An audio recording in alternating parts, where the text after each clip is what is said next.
Hi there, and welcome back. I'm really glad you found your way here tonight. Before we get started, let's set the mood properly. Turn the lights down as low as you comfortably can. If you have a soft fan or some gentle background sound running nearby, go ahead and turn it on now. It really does make a story like this one settle in a little deeper. I would love to know where in the world are you tonight? And what time is it there right now? Drop it in the comments below. I look through every single one and honestly they make this whole thing worth doing. And if the kind of story we're about to share is something that helps you unwind at the end of a long day, a like or a subscribe means more than you might think, but only if you truly feel like giving it. No pressure tonight, just good company and a good story. Alright, let's begin. Picture one single house. On one quiet street in New York City sometime in the early 1880s, every other window for blocks around still flickers with the same soft orange gas flame that people had trusted and lived by for nearly 100 years. But this one house glows differently, white, steady, almost strange to the eye.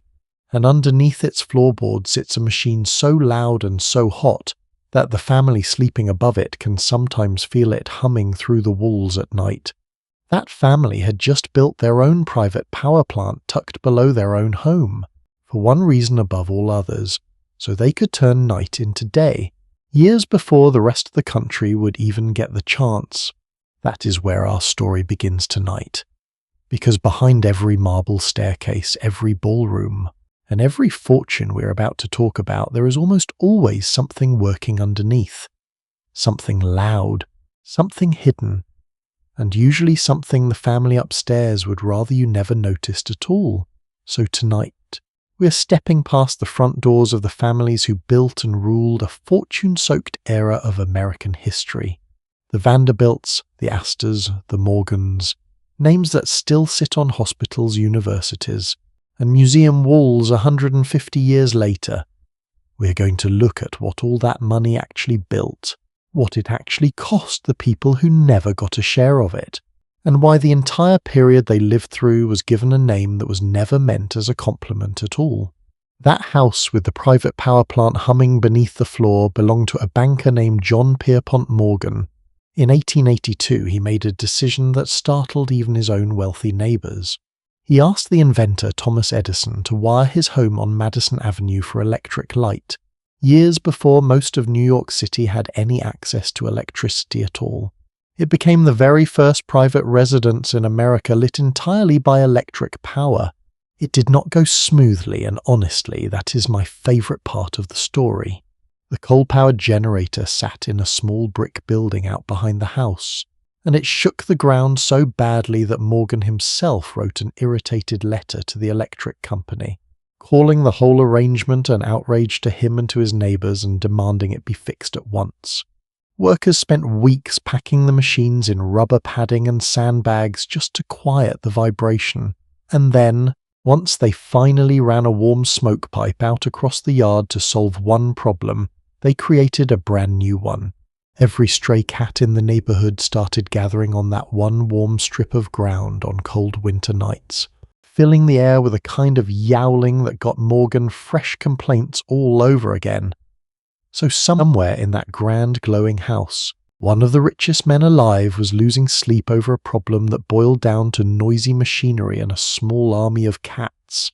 Money, it turns out, has never been able to buy a peaceful night's sleep quite as easily as people assume. But here is something worth sitting with for a moment, because it says far more about this whole era than any single funny story about cats ever could. At the very same time Morgan's house was glowing white on Madison Avenue, most working families in that same city were still lighting their homes with a single candle at night, if they could even spare the money for one. A laborer in the 1880s might earn somewhere around $1 for a full day of work. Meanwhile, less than 2 miles away, families were spending that same amount, multiplied by 100,000 on one evening of entertainment. Two worlds. The same city. The same decade. Almost no real distance between them at all, except for the kind of distance that money creates once there is simply too much of it in one set of hands. And that gap was not only about money sitting quietly in a bank somewhere. It showed up in the smallest, most physical details of daily life too. Keeping a single Fifth Avenue mansion looking effortless. The polished floors, the fresh flowers replaced every morning. The fires kept burning in a dozen fireplaces at once could take 20, 30. Sometimes closer to 40 people working behind the scenes without ever being seen by a guest. An entire small village of labour folded quietly into the walls of one single home, so that the family upstairs could walk through their own hallway and feel nothing but calm, uninterrupted comfort. We will spend real time with the people who made that possible a little later tonight. For now, just hold on to the shape of it, one glowing house. Dozens of hidden hands keeping it that way. This period even earned its own nickname, and it is worth slowing down on where that name actually came from, because most people today get it a little bit wrong. In 1873, the writer Mark Twain, together with his friend and fellow author Charles Dudley Warner, published a novel called The Gilded Age, A Tale of Today. It was meant as a joke, and not a gentle one. Twain was not describing a golden era at all. He was describing something coated in gold, a thin, shining layer stretched over wood or tin, or whatever cheaper material happened to be sitting underneath. Something built to look precious from a distance, while the truth of what actually held it together stayed hidden from anyone who did not care to look too closely. And once you know that, it becomes hard to look at the rest of tonight's story any other way. Here is the part that always catches me off guard, no matter how many times I come back to it. Step inside almost any one of these grand houses, and you will often find actual gold leaf pressed directly onto the ceilings and the walls. Real thin sheets of it applied by hand, one careful square at a time, covering plaster mouldings and carved wood until an entire ballroom seemed to shimmer under candlelight and later under that same electric glow Morgan had installed in his own home. So the word was never only a clever insult dreamed up by a novelist. In plenty of these rooms it was also the simple literal truth, a thin layer of real gold pressed over ordinary plaster and wood underneath, built to catch the light and convince anyone standing in the room that the whole house, and the whole family inside it must be made of something far more solid than it truly was. Because if you had walked up Fifth Avenue in New York City during this era, you would have passed a stretch of road that people at the time nicknamed Millionaires' Row. One grand stone house after another modelled after French palaces most of these families had never actually stepped inside, standing shoulder to shoulder for block after block. Some of these homes held 60, 70, even more than 100 rooms apiece. Families who owned them might not set foot inside half of those rooms in an entire year. And if that already sounds a little excessive, wait until you hear what these same families did with their summers. Because up in Newport, Rhode Island, the very same wealthy families built what they insisted on calling cottages. Say that word slowly and let it sit for a second. Cottage. Now picture a 50-room stone mansion facing straight out over the ocean, built from imported marble, staffed all year round by dozens of servants, and used by the family that owned it for perhaps 6 to 8 weeks out of the entire year.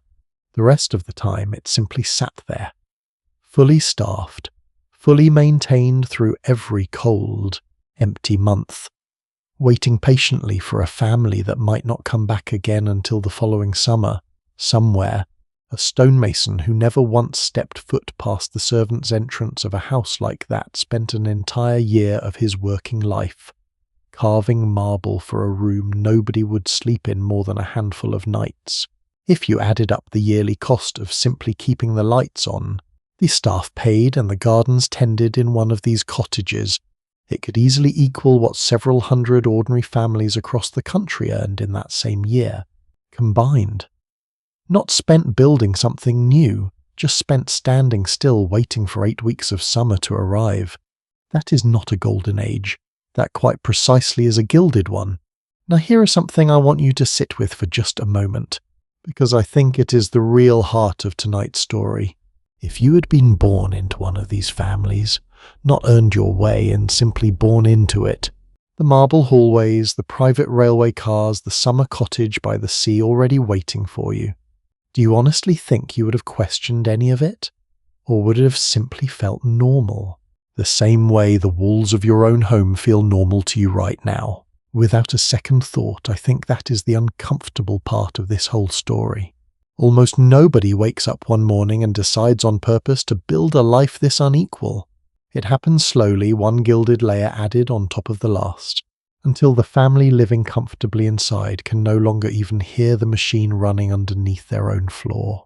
And here is a small misconception worth clearing up before we go any further, because so many people picture this whole world completely backward. It is easy to assume the old aristocratic families, born into titles and castles the way certain European houses had been for centuries before them. They were not. Almost none of them were, which makes what is coming next even stranger, and honestly even more human than most people expect. We're going to spend the next several hours together walking through exactly how that happened piece by piece. We will talk about marriages built far more like business mergers than love stories, and about daughters who were quite literally offered up in exchange for European titles their own mothers had picked out years in advance. We will talk about the small, silent army of servants who kept these enormous households running like clockwork, on the unspoken condition that they never repeated a single word of what they saw inside those houses. We will talk about a brother who was quietly locked away and all but erased from a family's official history, about a divorce that shocked an entire country, and a courtroom battle over $100 million that turned two brothers into strangers for the rest of their lives. And by the end, we'll look at exactly how thin that layer of gold really was. Once history finally got around to scraping the surface away. It is worth saying, too, that this is not simply a story locked away in the past. Walk through Newport today, or step inside what remains of a handful of these old Fifth Avenue interiors, moved piece by piece into museums, and you can still run your hand along that same gold leaf, still climb the same marble staircases these families once considered an ordinary Tuesday. The people are gone. The houses, in a strange way, are still trying to tell us what those people never wanted us to know. But before any of that, before the balls, the marriages, and the lawsuits, we need to go back much further than Fifth Avenue and much further than Newport too, because not one of these families started out gilded at all.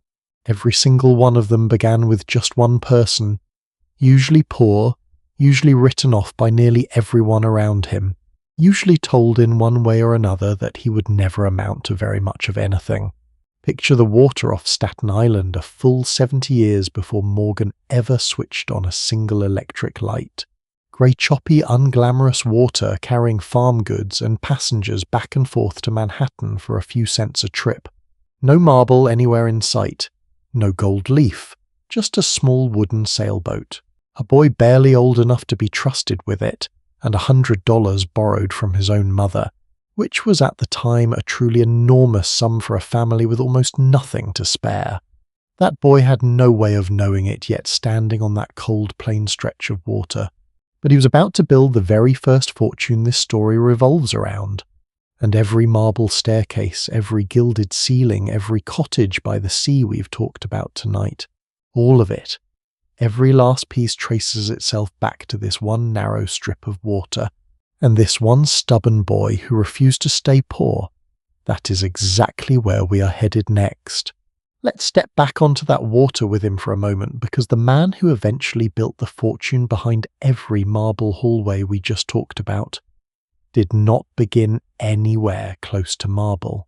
He began on a small farm on Staten Island in a wooden house that leaked when it rained, the fourth child of a ferry captain named Cornelius and a sharp, unsentimental woman named Phoebe. Their little patch of land looked out over the same grey water we described a moment ago, long before any of it belonged to anyone with real money at all. His father hauled farm goods and passengers across the harbour in a flat wooden boat for a living, and by the time young Cornelius was old enough to hold a rope steady, he was already out on the water with him, instead of sitting in a schoolroom.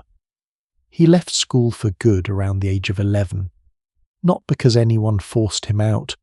He simply decided in the blunt way that would define his entire life that the classroom had nothing left to teach him that the harbour could not teach better. His mother ran that household with a kind of quiet iron that mattered more to this story than people usually give her credit for. When Cornelius turned 16 and came to her asking for $100 to buy his own boat, she did not simply hand it over out of love or pride or hope. She made him earn it first. According to the family's own account, she agreed to the loan on one condition. He had to plough, plant and fully harvest an 8-acre field of the family's land by a set date, that same year on top of everything else he was already doing. He did it. Some accounts say he finished with time to spare, and with that 100 borrowed dollars in the year 1810, a 16-year-old boy bought a small sailing boat and started ferrying passengers and cargo around New York Harbor for whatever fare people were willing to pay. I want to pause on that for 1 second because I think it hints at something quietly important. Almost none of the enormous fortunes we're going to spend the next several hours with began with charm or connections or a lucky introduction at the right dinner party. They began with a mother who refused to make things easy, and a boy who was too stubborn to accept no as a permanent answer. That stubbornness, for better and for worse, is the actual root of everything that came after it. Within a couple of years, war gave him his first real break in a way that had nothing to do with luck and everything to do with simply being available when almost nobody else was. During the War of 1812, the United States government needed boats to supply the small ring of forts, protecting New York Harbor from a possible British attack. Vanderbilt, still a teenager, won contracts to run those supplies. It was unglamorous, exhausting work, often in dangerous winter water that other boatmen refused to touch, hauling cannon shot and salted meat and barrels of gunpowder out to cold, half-finished forts, while older, more experienced captains stayed safely tied up at their own docks. But it was steady money, and steady money was exactly what he needed to grow from one small boat into a modest little fleet. By his early 20s, he had a reputation up and down the harbour, reliable, relentless, almost impossible to outwork. And in 1818, that reputation caught the attention of a wealthy, hot-tempered plantation owner and steamboat operator named Thomas Gibbons, who hired the young captain for a job that had almost nothing to do with sailing skill and almost everything to do with nerve. Here is the piece of this story that I think deserves far more attention than it usually gets, because it is honestly one of the more remarkable footnotes in early American history. At the time, an older, extremely powerful monopoly granted years earlier by New York State controlled every steamboat route in and out of the city. One man alone held the legal right to operate steamboats in New York, waters a man named Aaron Ogden, and anyone who tried to compete with him without paying for the privilege could be arrested and shut down by court order. Thomas Gibbons decided to defy that monopoly anyway, out of a mix of principle and old personal spite toward his former business partner Ogden. And the man he chose to actually pilot the boat that broke the law day after day right under the monopoly's nose was young Cornelius Vanderbilt. Picture it for a moment, because it really is a fairly thrilling image once you sit with it. Vanderbilt piloted Gibbons' steamboat, a vessel called the Bellona, out of New Jersey waters, where the monopoly technically held no power, then quietly transferred his passengers onto a second boat that carried them the rest of the way into New York, slipping just outside the reach of the law that was supposed to stop him completely. Officers were sent to arrest him more than once, papers in hand, ready to seize his boat the moment it touched New York soil. Vanderbilt reportedly kept moving, kept adjusting his landing points, and simply refused to be caught standing still long enough for the law to catch up with him. There is something almost cinematic about picturing it now, a stubborn young captain quietly rewriting the rules of an entire industry, one narrow escape at a time, years before anyone thought to write his name in a history book. That defiance eventually worked its way all the way up to the Supreme Court of the United States in a case still taught in law schools today under the name Gibbons versus Ogden. In 1824, the court ruled that individual states could not hand out private monopolies over trade that crossed state lines, because regulating that kind of commerce belonged to the federal government alone. The old steamboat monopoly collapsed overnight, and the teenage boat captain who had spent years quietly outmaneuvering it suddenly found every single New York waterway wide open in front of him. Here is where I will offer a small opinion of my own because I think it is worth sitting with.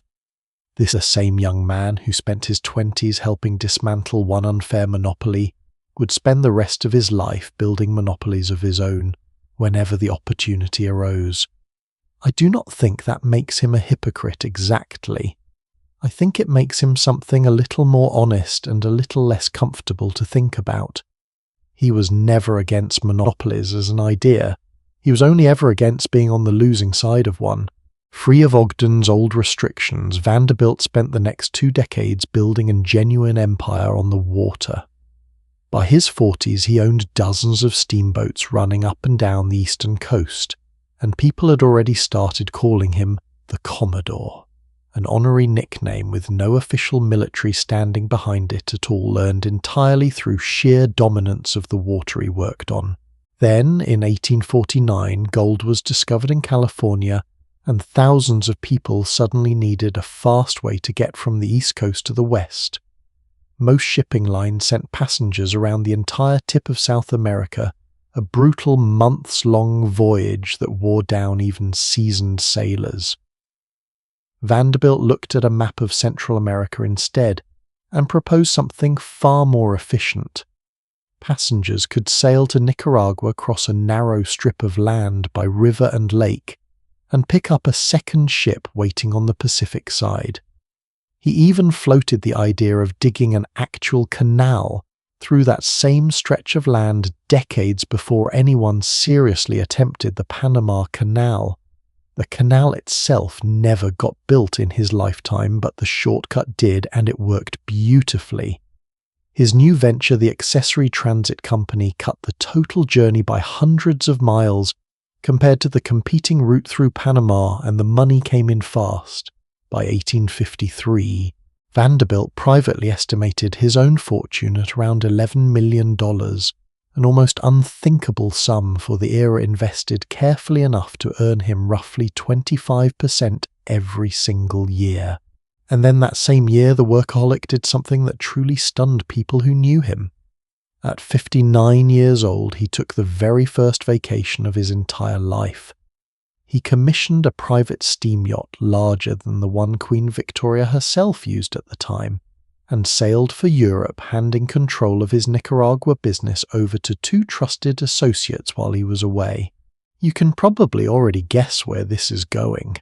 While Vanderbilt was touring Europe, his 2 associates quietly maneuvered to push him out of the company, entirely manipulating the stock and cutting off the payments he was owed. When word reached him, he did not rush home to file a lawsuit. Instead, he sent them a short, now famous letter, one that newspapers of the time were happy to print in full. It read in essence that they had undertaken to cheat him, that he would not sue them because the law moved too slowly for his taste, and that he intended to ruin them instead. He meant every word of it. Vanderbilt built a brand new shipping line to directly compete with his own former company, cut fares from roughly $300 a ticket down to as little as $30, and simply absorbed the financial losses that his smaller rivals could not survive. Within about 2 years, both men were financially destroyed, and Vanderbilt walked back in and reclaimed control of the very company they had stolen from him. I ask you this honestly. If a business partner did that to you today, would you want to be the kind of person who responds with a letter like that? Or does some small part of you enjoy imagining it just a little, even while knowing exactly how ruthless it actually was? That question, more than almost anything else, is the real key to understanding this man. He was not charming. He was not, by most contemporary accounts, especially warm even with his own large family, and he had very little formal education to fall back on in polite conversation. He once said, without a trace of embarrassment, that if he had spent his early years learning proper education, he would not have had the time left to learn anything else that actually mattered to him. In an era when powerful established families judged one another by manners, schooling and pedigree, just as much as by money in the bank, Cornelius Vanderbilt had none of those things, and made almost no effort to pretend otherwise. He did not need the drawing rooms of old New York to respect him. He needed the water and later the rails, and in a strange way that indifference toward polish and pedigree became its own kind of armour. He never learned to write a graceful letter, never bothered to soften his opinions for company, and reportedly kept a habit of chewing tobacco and speaking in blunt, unpolished sentences that made more refined men uncomfortable at dinner. None of it slowed him down for a single day, because in his 60s and 70s, when most men of his era were long retired, Vanderbilt made one final pivot away from ships entirely and into railroads, buying up and consolidating smaller lines into what would eventually become the New York Central Railroad, one of the most powerful transportation networks in the entire country. By the time he passed away in the 1870s, that stubborn boy who once ploughed an 8-acre field to earn $100 borrowed had built the largest private fortune the United States had ever seen. And yet, for all of that money, for all of those steamboats and rail lines and self-made millions, there was one door in New York City that his fortune alone could not force open. Money, it turned out, could buy railroads. It could buy steamships and land, and eventually an entire private fortune bigger than anything the country had ever seen. It could not by itself buy a genuine welcome into a room that had already decided long before he ever earned a single dollar exactly who counted as respectable. Because a few blocks up from where his own family would soon build their marble mansions, a small tightly guarded circle of old established families had been quietly running their own kind of empire for generations, one built not out of steamboats or rail lines, but out of old names, old manners, and a very long memory for exactly whose grandfather had once worked with his hands. And they were not at first inclined to make room for a boat captain's descendants at their table, no matter how much gold happened to be sitting in the family vault. That particular fight was only just getting started. Now, when I say a fight was starting, I do not mean pistols or lawyers, though there would eventually be plenty of the second kind involved elsewhere in this story. This particular battle was fought with paper. Small cream-coloured, perfectly engraved paper about the size of a playing card. And if you had told the men and women of 1880s New York that a card that size could decide your entire social future, most of them would have nodded at you without a hint of irony. To understand why, you first have to meet the woman sitting at the very top of that world, and it is worth knowing her story properly, because the woman everyone simply called Mrs. Astor was not born quite as untouchable as she later insisted on being. Her family, the Astors, had become one of the richest names in America by the middle of the 1800s. But if you trace that fortune back only 2 generations, you landed on a German immigrant named John Jacob Astor, who arrived in the United States with very little and built his early wealth trading fur pelts along the frontier before shifting into New York real estate. He had a genuine talent for buying up farmland on the edges of a small, unremarkable city and simply waiting decade after decade for that city to grow up and swallow the land whole. By the time he passed away in the middle of the 1800s, he was widely considered one of the richest men in the entire country, and almost none of that fortune had come from a title, a birthright, or a name anyone in Europe would have recognized. In other words, the Astors themselves had once been exactly the kind of striving, unpolished new money that their descendants would later look down on so completely. 2 generations, it turns out, is apparently all it takes for new money to convince itself it was always old. Caroline Schermerhorn married into that Astor fortune, and she brought a genuine old New York bloodline of her own to the marriage descended from the original Dutch families who had settled the city centuries earlier. Between her name and her husband's money, she positioned herself as the unquestioned judge of who belonged in fashionable society and who did not. People simply called her the Mrs. Astor, as though there could only ever be one. And at her side stood a man almost as fascinating as she was, a Southern lawyer named Ward McAllister, who had made his own smaller fortune doing legal work during the California gold rush before reinventing himself in New York as high society's self-appointed head of security. Here is a detail I find quietly hilarious, and I do not think enough people bring it up.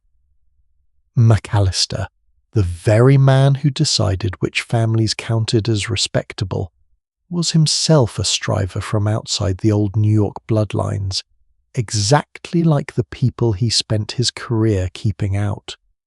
He simply arrived early enough and made himself useful enough to Mrs. Astor that nobody thought to question his own credentials too closely.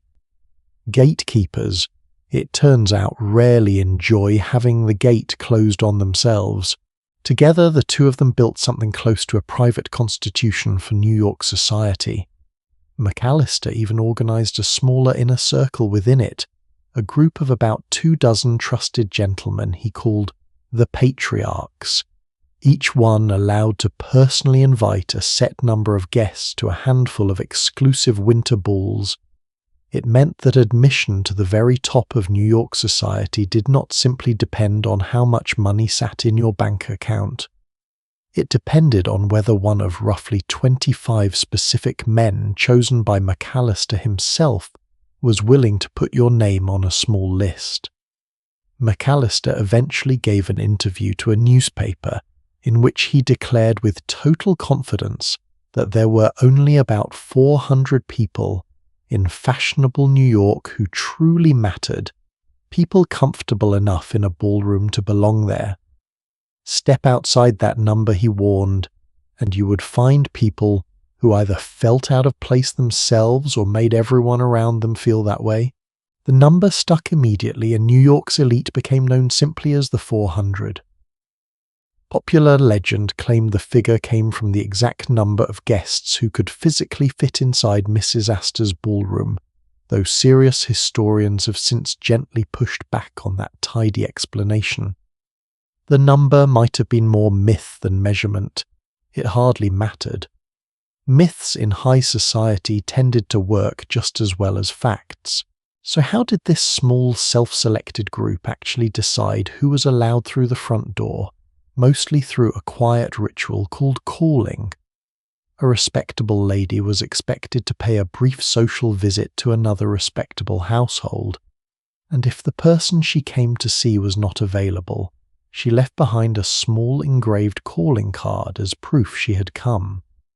Receiving that card back in return was the unspoken signal that you had been formally acknowledged. No card meant no acknowledgement, and no acknowledgement meant, as far as society was concerned, that you simply did not exist yet. Families with brand new fortunes could spend a full decade in New York, hosting their own dinners, filling their own pews at church, raising perfectly respectable children, and still never once receive that small piece of paper through their front door. It was etiquette functioning exactly like a locked door, except the lock was made of nothing sturdier than good manners and mutual agreement to pretend the rule was real. Which brings us to a young woman named Alva, married into the family whose earlier fortune we spent real time with a little while ago. Alva had married William Kissam Vanderbilt, grandson of the very same boat captain who once fought his way through a shipping monopoly with nothing but nerve and a borrowed $100. By the early 1880s, the Vanderbilts had more money than nearly anyone alive, What they did not have was Mrs. Astor's calling card. And Alva, unlike some of her in-laws, had absolutely no intention of waiting patiently for one. In 1883, Alva finished building a spectacular new home on Fifth Avenue, designed in the style of a French chateau, so grand that New Yorkers nicknamed it the Little Chateau, with more than a hint of sarcasm, since there was nothing especially little about it at all. To celebrate the house, she planned a costume ball unlike anything the city had ever seen, and she was smart enough to understand something Mrs. Astor's old guard never quite grasped. Publicity was a weapon too. She invited newspaper reporters into the house before the party even began, walked them through every gilded room and flower-filled hallway, and let them print every detail for a public that could not afford to attend but could absolutely afford to be fascinated by it from a distance. The ball itself is worth pausing on because it truly became one of the defining nights of the entire era. Guests spent weeks preparing costumes, some commissioned from designers as far away as Paris. Newspapers described a parade of powdered French kings, a knight in polished silver armor, an entire Venetian court, and one guest who arrived dressed with a wink at the room, as a version of King Lear, supposedly still holding on to his sanity. The mansion's upper gymnasium had been quietly transformed for the night into an indoor forest, its walls hidden behind imported palm trees and thick curtains of flowering vine.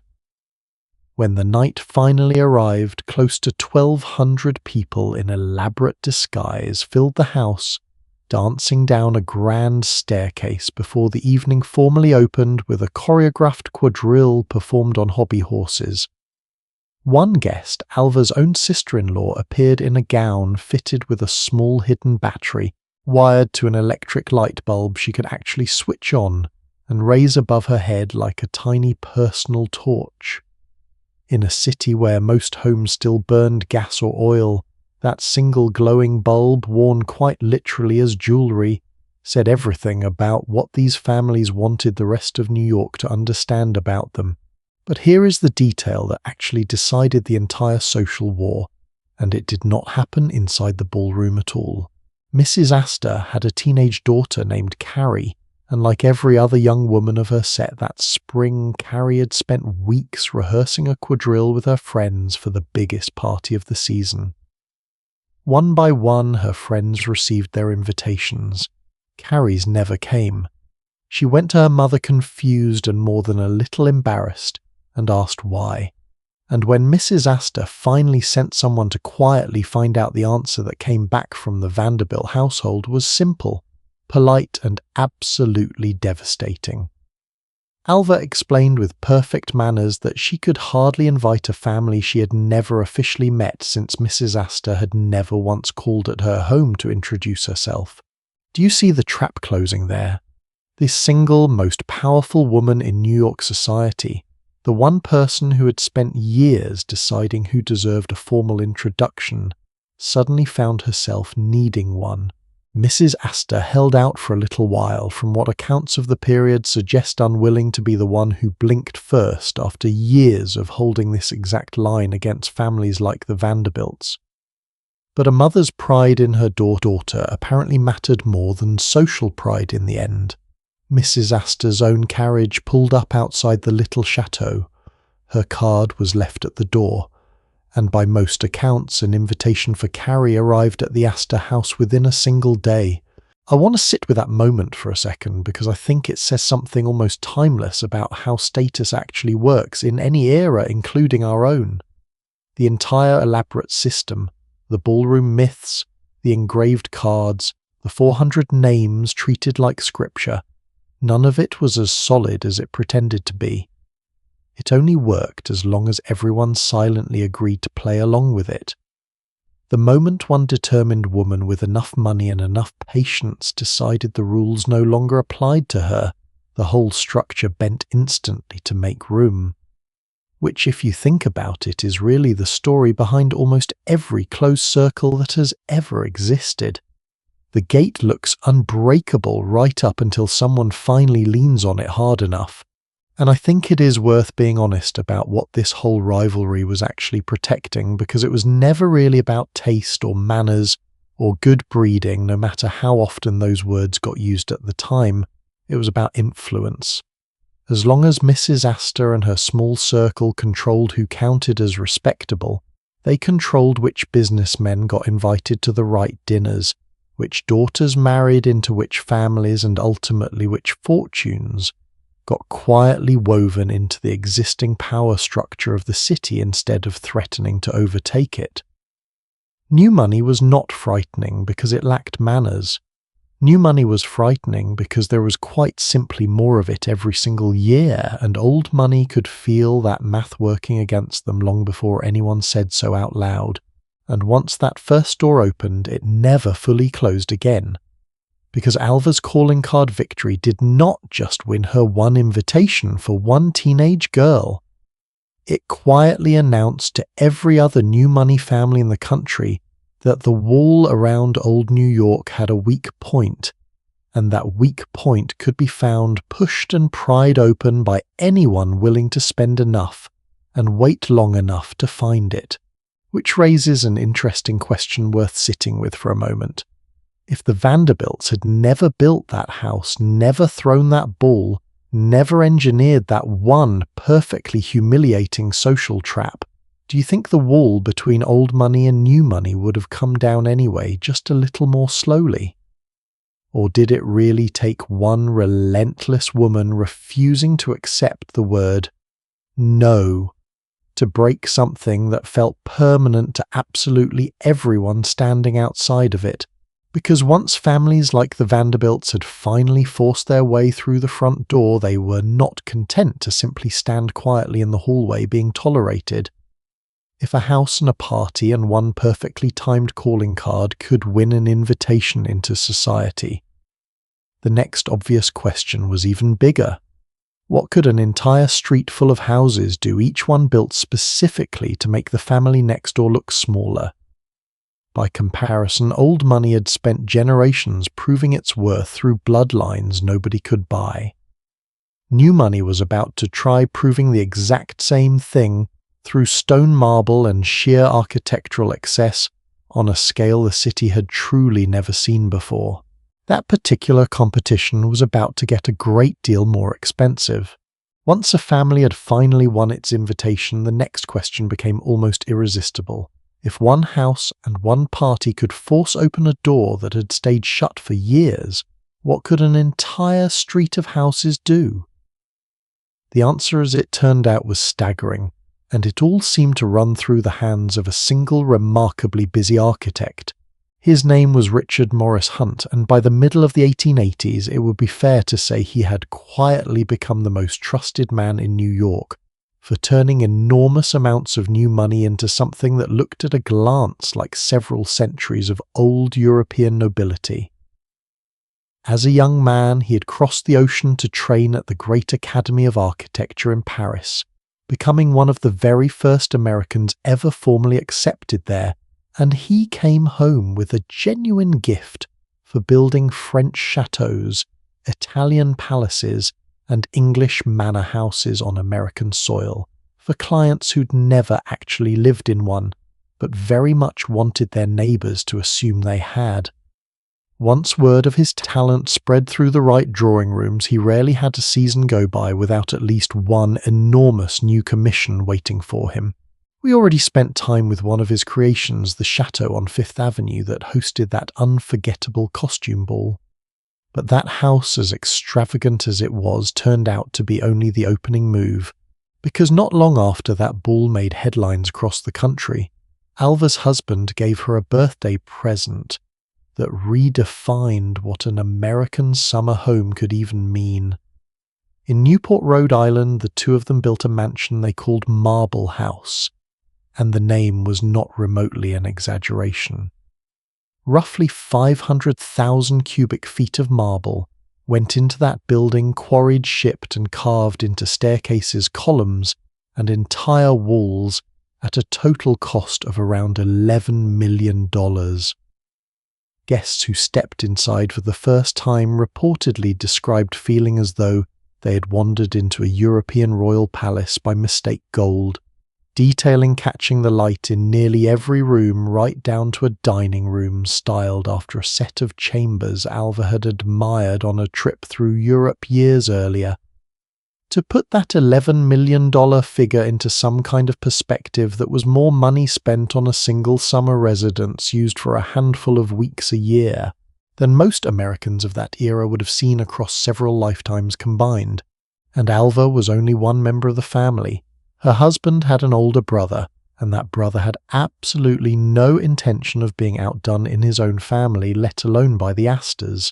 His name was Cornelius Vanderbilt II, and in the very same Newport neighborhood he set out to build something even grander. His first version of the house, a wooden summer cottage he had purchased years earlier, burned to the ground in a fire in the early 1890s. Rather than treat that disaster as a setback, he treated it as an opportunity and hired the same architect Richard Morris Hunt to design something almost entirely fireproof in its place. Steel trusses instead of wooden beams. The boiler buried underground well away from the house itself, so a spark could never again threaten the family sleeping upstairs.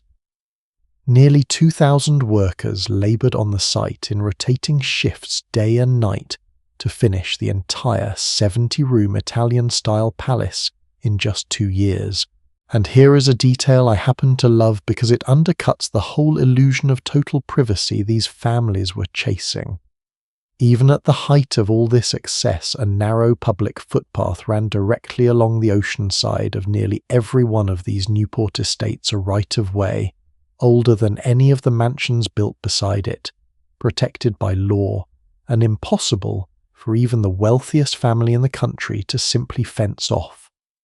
Ordinary people, fishermen, servants on their day off, curious visitors who had saved for months just to see the coastline could walk within a few steps of the breaker's own back lawn any afternoon they liked, glancing sideways at gold ceilings through open windows on their way to the next rocky outcrop.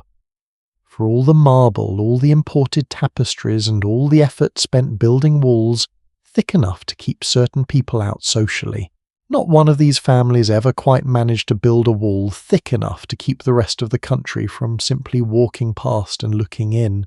They named it the Breakers after the sound of the Atlantic Ocean crashing against the rocks just beyond its lawn, and it remains even now the single most opulent of every summer house built in that entire era. Marble imported from 3 different countries lined its great hall, a room tall enough to swallow the sound of an entire orchestra without feeling crowded, and gold leaf, the very same material that opened this whole story tonight, covered ceiling after ceiling throughout the house. It cost around $7 million to complete. And in a detail that still catches me a little off guard every time I come back to it, Richard Morris Hunt himself passed away in Newport that very same summer while personally supervising the last finishing touches on what would end up being the final great commission of his career. The man who spent decades manufacturing the appearance of old European permanents for other people's families did not live to see even one full season inside the grandest house he ever built. I think that detail deserves a moment of quiet, honestly, before we move on.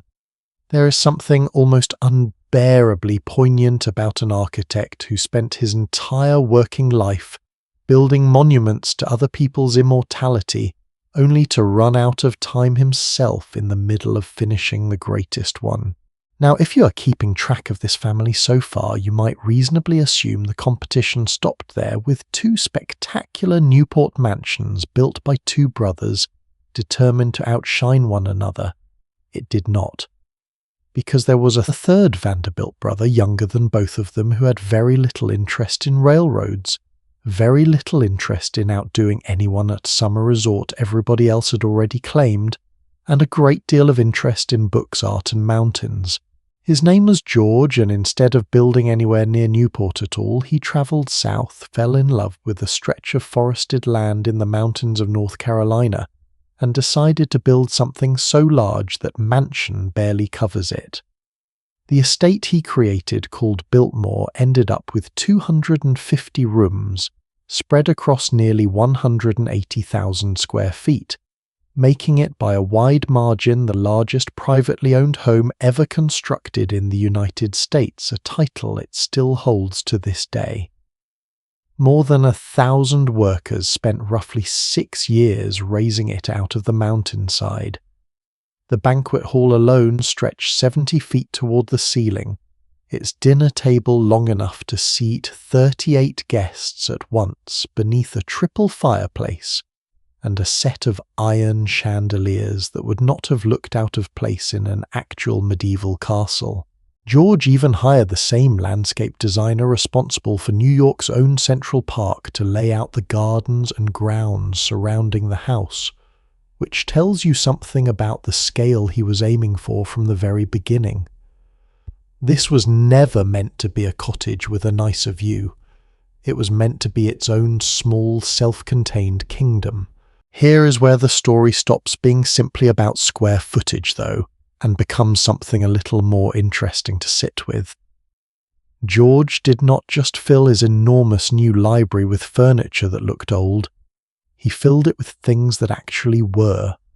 Of the roughly 24,000 books he eventually owned, thousands lined the shelves of a 2-story library, topped by a sweeping 18th century ceiling painting, stretching across more than 2,000 square feet of canvas.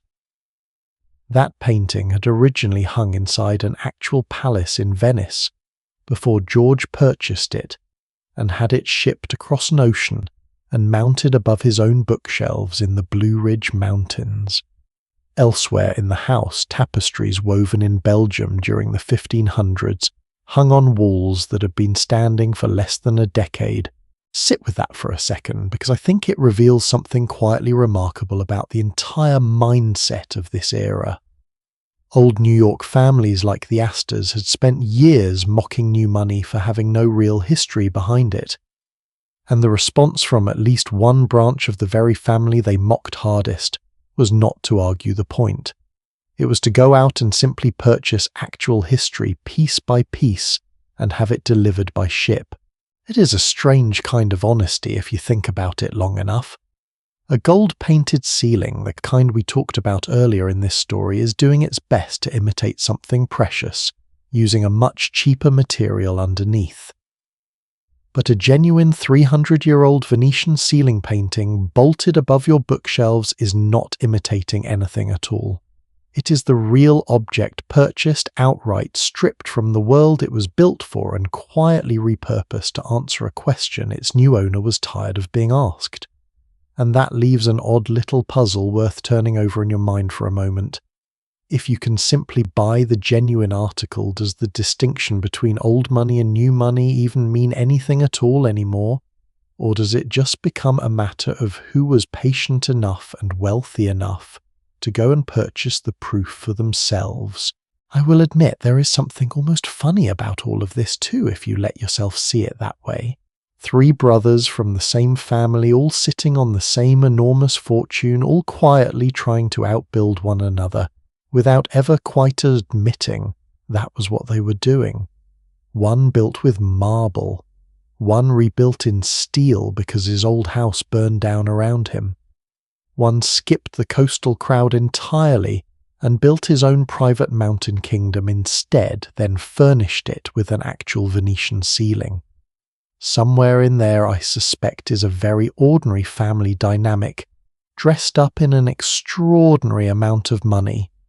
Anyone who has ever quietly tried to have a slightly nicer kitchen than a sibling will probably understand the impulse, even if the scale here is almost impossible to hold in your head properly. Let me ask you this honestly, since I think it says something about all of us, not just about 3 wealthy brothers from a century and a half ago. If money were never a concern for you at all, would you build a home that reflected who you actually are quietly and honestly? Or would some part of you still want a room or two, designed purely to make the people who once doubted you feel just a little smaller by comparison? I suspect most of us would like to believe we're above that instinct. I am not entirely convinced any of us actually are. And once these houses were finally finished, gleaming marble floored and stocked with genuine centuries of borrowed European history, each family arrived at more or less the same uncomfortable realization. A house this large, this expensive, and this deliberately built to last for generations was not really a home for a single married couple to grow old in quietly. It was a statement about a future that had not happened yet. Empty guest wings needed guests worth impressing. Ballrooms built for hundreds needed hundreds of people willing to actually show up. And most of all, a fortune this size needed heirs, the next generation of sons and daughters who could inherit the house, marry well, and carry the family name somewhere even the Astors could not follow. Which meant that for daughters and sons born into this world, the house they grew up in was never really just a house at all. From the moment they were old enough to understand what all that marble had cost, it was the opening argument in a much longer negotiation about exactly who they would eventually be allowed to marry, and why love, no matter how sincerely felt, would almost always come second to the family's own carefully built reputation. That particular negotiation is where we are headed next. There is an old saying that money cannot buy happiness, and generally speaking I believe that. But sitting inside one of these families in the 1890s, you might have heard a slightly different version of that idea whispered around the dinner table. Money could not buy happiness, no, but it could buy an extremely convincing imitation of it, timed perfectly for a wedding announcement in the morning paper. Because once a family had won its place in society and finished building a house grand enough to prove it, the very last thing anyone intended to do was leave the next generation's marriages up to chance. Falling in love on its own unsupervised with whichever charming stranger happened to be standing nearby at a summer dance was treated less like a romantic possibility and more like a genuine financial risk. And these families had already shown you again and again throughout this story exactly how they preferred to handle risk.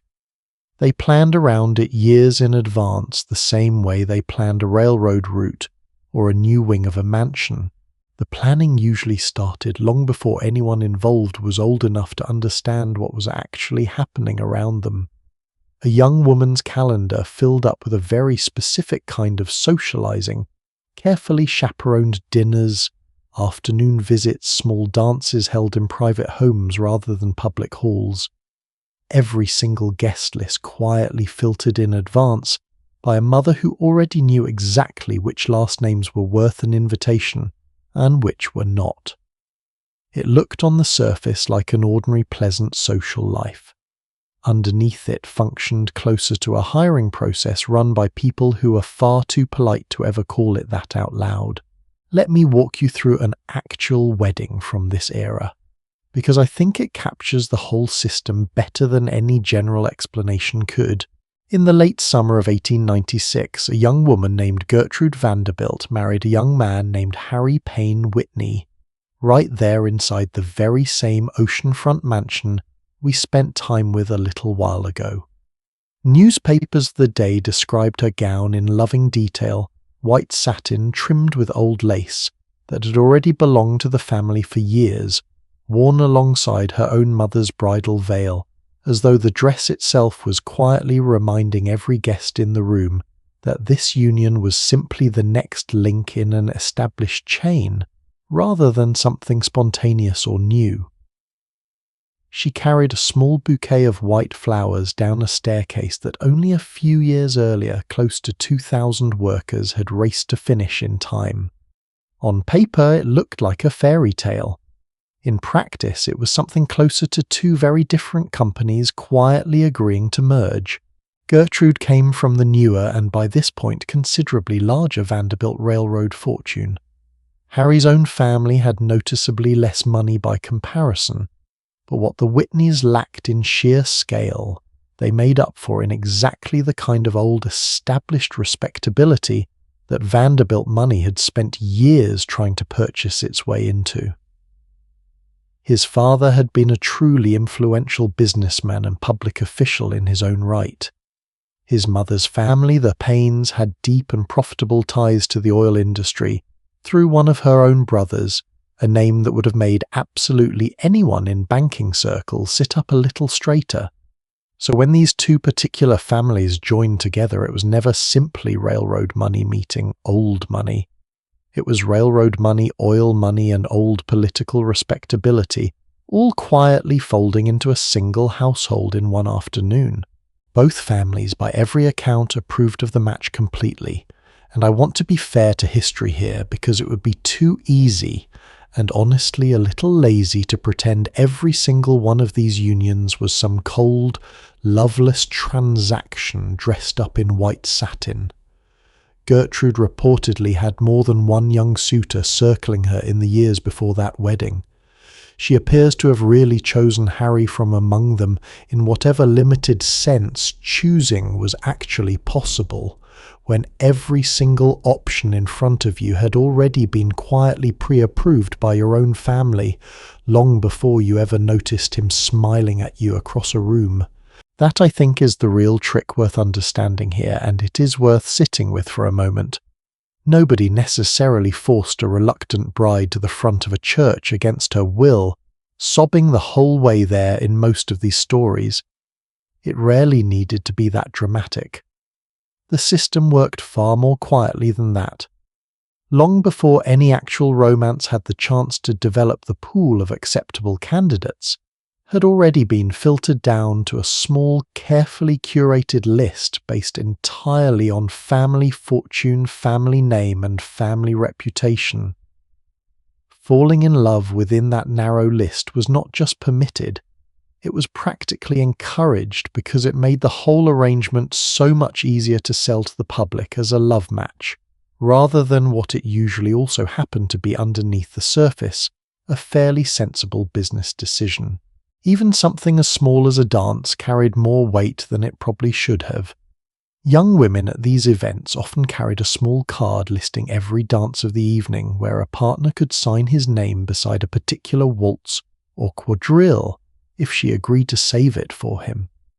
Dancing with the same young man too many times in one evening was noticed, immediately whispered about by chaperones standing along the walls, treated almost like a public announcement before either person involved had said a single word to their own parents about it.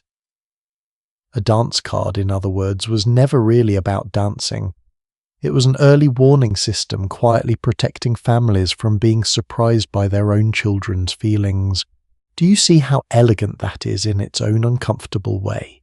You do not need to force anyone's hand if you have already quietly removed every option except the correct one. And the Vanderbilt family, as it turns out, ran this particular process again and again throughout that same generation, almost like a small factory built specifically for producing advantageous unions. One daughter married into a family that owned one of the largest furniture and home goods businesses in the entire country, instantly tying the Vanderbilt name to a household brand ordinary Americans already trusted. Another married a man who would go on to become a serious investment banker in his own right, threading the family fortune directly into the financial institutions that would eventually manage half of New York's money. A third married into a family with deep ties to the railroad industry itself, strengthening a connection that already ran in the family's professional bloodstream, almost as though even love itself was expected to stay within the correct line of business. Different daughters, different industries, different last names on the wedding invitations. The same underlying pattern repeated with almost mechanical precision generation after generation. And it was not only daughters expected to play a role in this quiet strategy, though history tends to focus on them the most, largely because sons had far more freedom to disappoint their families and still keep their place at the head of the table. A son who married poorly might embarrass a family for a season or two. A daughter who married poorly could unravel decades of carefully built reputation in a single afternoon, since her husband, under the law of the time, generally became the one steering whatever fortune she'd carried into the marriage with her. The pressure, in other words, never landed evenly. It settled hardest on exactly the family members who had the least legal control over the outcome. Here is something else worth understanding, because it truly surprised me when I first came across it, and I suspect it might surprise you too. Just a few decades before all of this, in the year 1848, the state of New York had actually passed a fairly significant law granting married women the legal right to own property separately from their husbands, breaking away from a much older tradition where a wife's money technically became her husband's the moment she said her vows. On paper, that should have made these enormous inherited fortunes considerably safer for the daughters carrying them into marriage. In practice, wealthy families did not seem terribly reassured by a single piece of legislation. They kept right on doing what families like this had always done, quietly wrapping a daughter's inheritance inside trusts and settlements, and carefully worded legal documents managed by trustees. Her family had personally chosen, usually a father, an uncle, or a trusted family lawyer, rather than leaving that fortune entirely in her own hands or her new husband's without some kind of family oversight built permanently into the arrangement. A young bride might receive a comfortable yearly income to spend on whatever she liked: dresses, travel, whatever small freedoms that allowance could cover, while the actual principal, the real weight of the fortune, sat locked safely out of reach of anyone's impulsive decision, including in more than a few cases her own. The law had changed. The old instinct clearly had not. If anything, it tells you plainly what these families actually valued more: a piece of paper granting legal rights, or the quiet permanent control that came from simply never fully letting go in the first place. I do not think that instinct was necessarily cruel, if I am honest with you. I think it came from something closer to fear. These families had usually spent one, sometimes two entire generations clawing their way up from far less certain circumstances, and the idea of watching all of that unravel because of one poor romantic decision made by one 20-year-old heart in one unsupervised moment must have felt like an absolutely terrifying risk to people who had built their entire identity around never leaving anything valuable to chance. It is easy from this far away to only see the cold calculation in it. It is harder, but probably more honest, to also see the anxiety sitting quietly underneath that calculation, the fear of a whole family's hard-won respectability slipping away over something as small and as unpredictable as a single conversation at the wrong dinner party, which raises a question I think is really worth asking yourself for a moment. If you had grown up inside a family like this, with every single friendship, every dance partner, and every dinner guest quietly screened long before you ever met them, do you think you would have eventually resented the process? Or do you think after enough years living inside it, it would have simply started to feel like love always looked this way, because you would have had almost nothing honest to compare it against? I will admit there is something almost funny buried underneath all of this too if you squint at it sideways. Picture the guest list at a wedding, like Gertrude and Harry's, filled with railroad money sitting beside oil, money sitting beside old political names, everyone smiling politely over the same wedding cake, trading business gossip between toasts as easily as compliments on the flowers. It reads less like a romantic gathering and more like a shareholders' meeting that someone thoughtfully remembered to decorate. I do not say any of this to mock the people living inside it, by the way.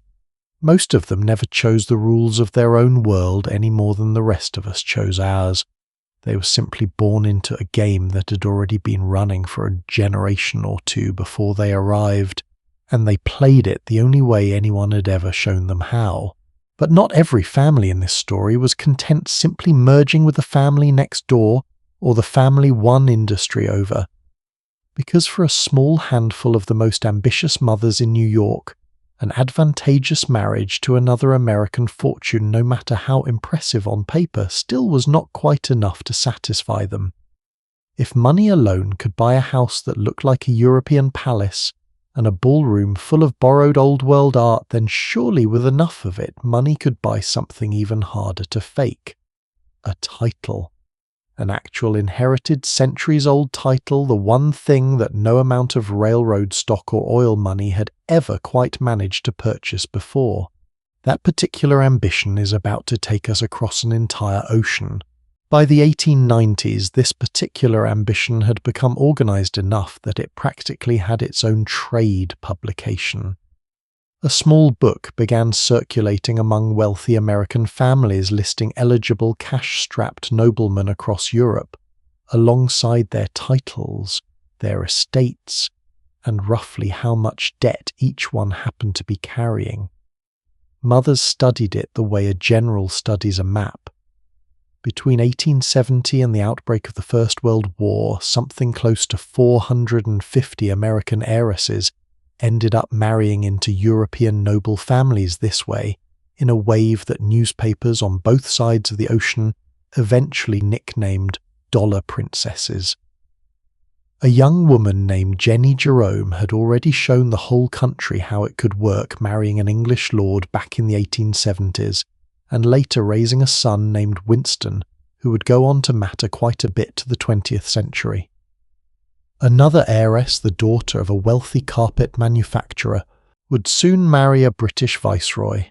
The pattern was already well underway, but in 1895 alone 9 separate American fortunes crossed the ocean, attached to a title in a single busy season, and one of those 9 belonged to a young woman we've actually already met without quite realizing it yet. Her name was Consuelo, and her mother was Alva, the very same relentless woman who once forced her way into old New York society with a single perfectly timed calling card, and who later built an entire palace out of imported marble specifically to prove a point. If you remember nothing else about Alva from earlier in this story, remember this. She did not lose battles. She occasionally lost patience, but never the battle itself. And by the time her only daughter turned 17, Alva had already decided with the same total certainty she brought to everything else in her life that Consuelo would become a duchess. Consuelo, for what it is worth, was nobody's idea of an empty-headed heiress being carted around Europe for show. She was famously sharp, well-read, and by most accounts remarkably clever, having reportedly passed the entrance examinations for both Oxford and Cambridge universities by the age of 18, an achievement that would have been remarkable for a young woman of any background in that era, let alone one raised almost entirely inside private drawing rooms. She also happened to be quietly and very seriously in love with somebody her mother had not chosen for her. His name was Winthrop Rutherford, an established member of New York's own old social circles in his own right, and the story of how he proposed is honestly one of my favourite small human details buried inside this entire saga. The two of them went cycling together along Riverside Drive in New York City, an ordinary, unremarkable afternoon by any measure, wheels turning over the same paths. Ordinary New Yorkers used every day, nothing rehearsed about it, nothing arranged by a mother or a matchmaker or an architect. Somewhere along that ride, without any orchestra playing, and without a single imported gold ceiling glittering overhead, he asked her to marry him. She said yes. For a brief moment, entirely by accident, love and opportunity actually lined up in the same direction. It might be the only completely unscripted moment in this entire chapter of the story. It did not last long. Once Alva discovered the engagement, she treated it less like her daughter's happiness, and more like an unauthorized business decision made without board approval. She intercepted Consuelo's letters. She forbade Rutherford from setting foot anywhere near the house. She swept her daughter off to Europe entirely, and when the determined young man followed them across the ocean anyway, Consuelo was simply forbidden from seeing him at all. Meanwhile, Alva had already been quietly working a second plan. Through a well-connected matchmaker, an American herself who had married into English society years earlier and now made something of a side career, introducing wealthy American girls to titled, financially struggling Englishmen, charging a discreet fee for every successful match, she helped arrange.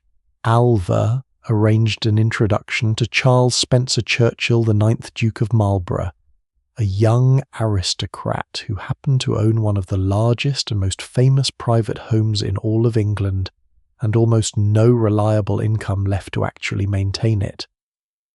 The two families needed each other in the coldest, most practical sense imaginable. He needed money, she needed a title. Neither one of them, as it turned out, particularly needed the other person sitting across the dinner table. The proposal itself took place inside the very same Newport mansion we spent real time with earlier in this story, in a shadowy formal room Alva had built specifically to impress visitors just like him. Consuelo said yes. Whether she said it willingly is a question historians still debate gently to this day, but what happened next leaves considerably less room for debate.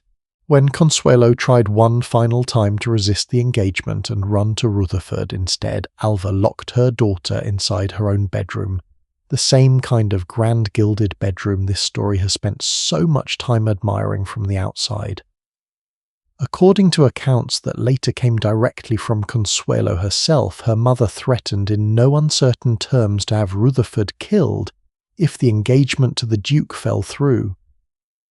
And when threats alone did not fully break her daughter's resolve, Alva reportedly took to her own bed, claiming a sudden severe decline in her health, insisting that Consuelo's stubbornness was quite literally killing her. Picture that scene for a moment. A teenage girl locked behind a door she had grown up believing was simply part of her own home, listening to her mother's laboured breathing through the wall, and slowly deciding that her own future mattered less than her mother's next heartbeat.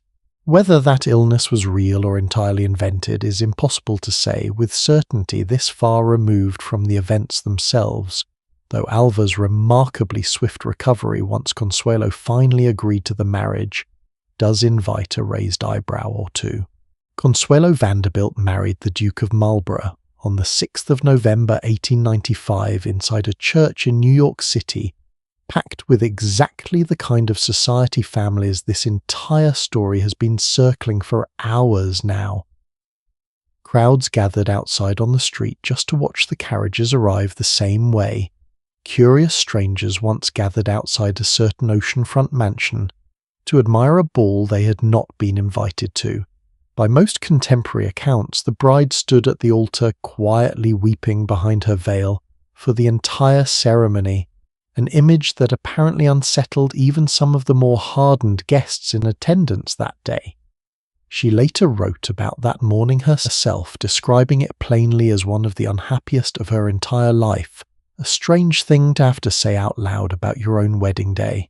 Can I ask you something honestly for just a moment? If you had grown up watching your own mother win every single fight she ever started using, absolutely any tool available to her calling cards, imported marble outright manipulation, do you think you would have found the strength to be the one exception? She finally could not talk, threaten, or guilt into submission. I am not sure I would have. I think that is worth sitting with rather than simply judging a frightened 18-year-old from over a century of comfortable distance. The financial arrangement behind the marriage was spelled out with the same cold precision the Vanderbilt family applied to everything else. The Duke received roughly $2.5 million in railroad stock as part of the settlement income specifically intended to help save his family's crumbling estate back in England, a truly enormous house that had been slowly falling into disrepair for lack of money to maintain it from tumbling into complete ruin. Consuelo's father, for his part, later built her an entire mansion in London as a wedding gift, a fresh, glittering stage for a marriage that had never once been about affection in the first place. Old world prestige had just been purchased outright in plain American dollars, with a signature and a settlement the same way this family had already purchased mansions, ballrooms, and imported centuries of European art. I think this is worth pausing on because it says something almost brutally honest about what these arranged marriages actually were underneath every romantic headline written about them at the time. It was never really a wedding between two people. It was a transaction between two households, and the two young people standing at the altar simply happened to be the mechanism through which that transaction legally completed itself. A house, no matter how expensive, could always be built again if it burned down, as one Newport family already learned the hard way earlier in this story. A title could not be poured in steel or quarried out of a mountainside. The only door through which new money could ever actually reach one ran directly through a wedding ceremony, which tells you plainly why families like the Vanderbilts were willing to pay almost anything, including, it seems, their own daughter's happiness to walk through it. The marriage, unsurprisingly, was not a particularly happy one. The couple lived largely separate lives for years, formally separated after roughly a decade and eventually divorced in the early 1920s. And here is the detail that for me ends this story with an almost unbearable kind of honesty. Years later, during the legal proceedings to have the marriage fully annulled, Alva herself was asked directly about what had actually happened back in 1895. She did not deny a single part of it. She told the investigator plainly that she had forced her daughter to marry the Duke, and that she'd always held absolute power over her. There is something almost startling about a mother admitting that outright decades later without flinching in front of a stranger taking notes.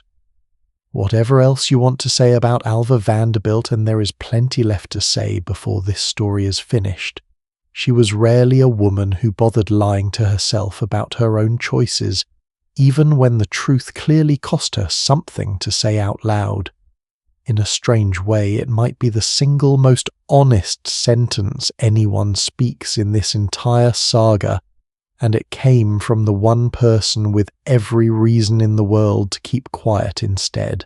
Consuelo, for her part, eventually found something closer to real happiness.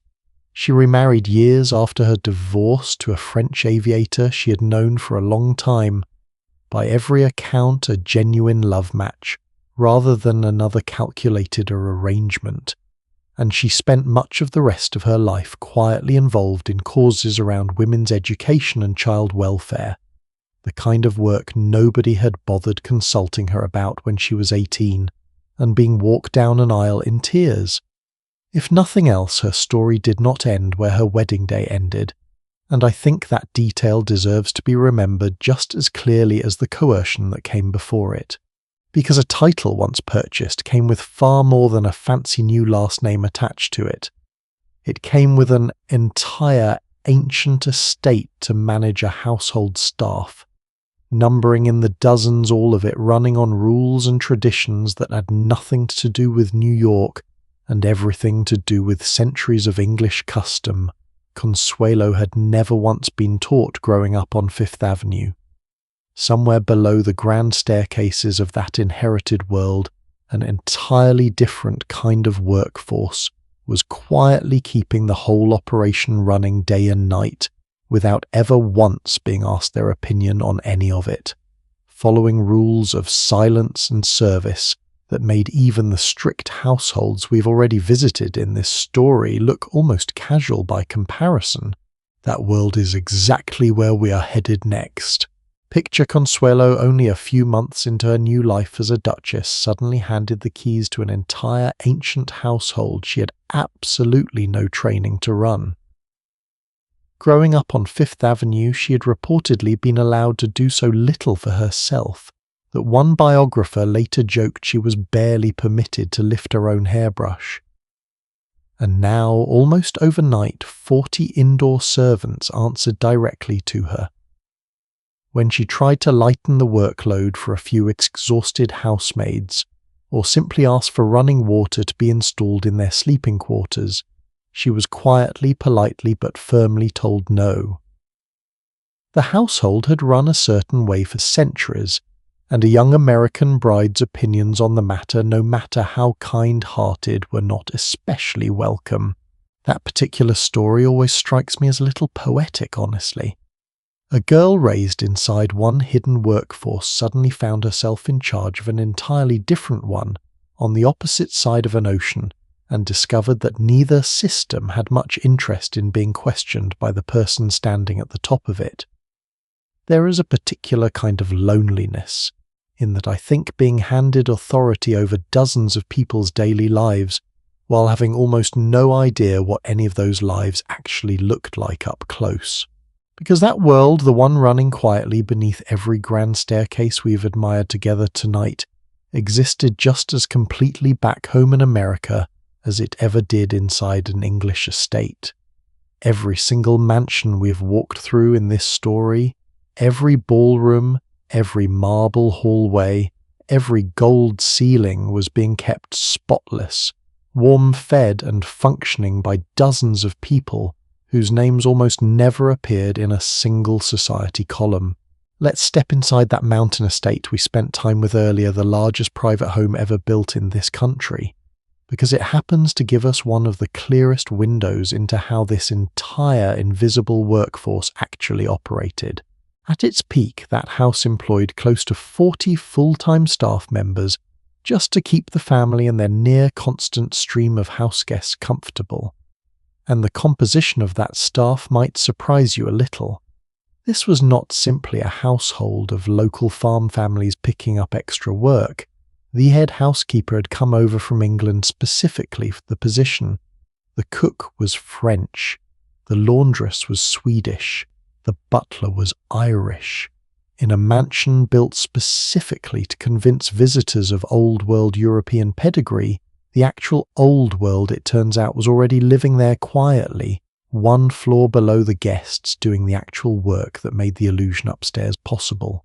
At the very top of that hidden hierarchy sat the head housekeeper, and her authority inside that house went considerably further than most people would guess.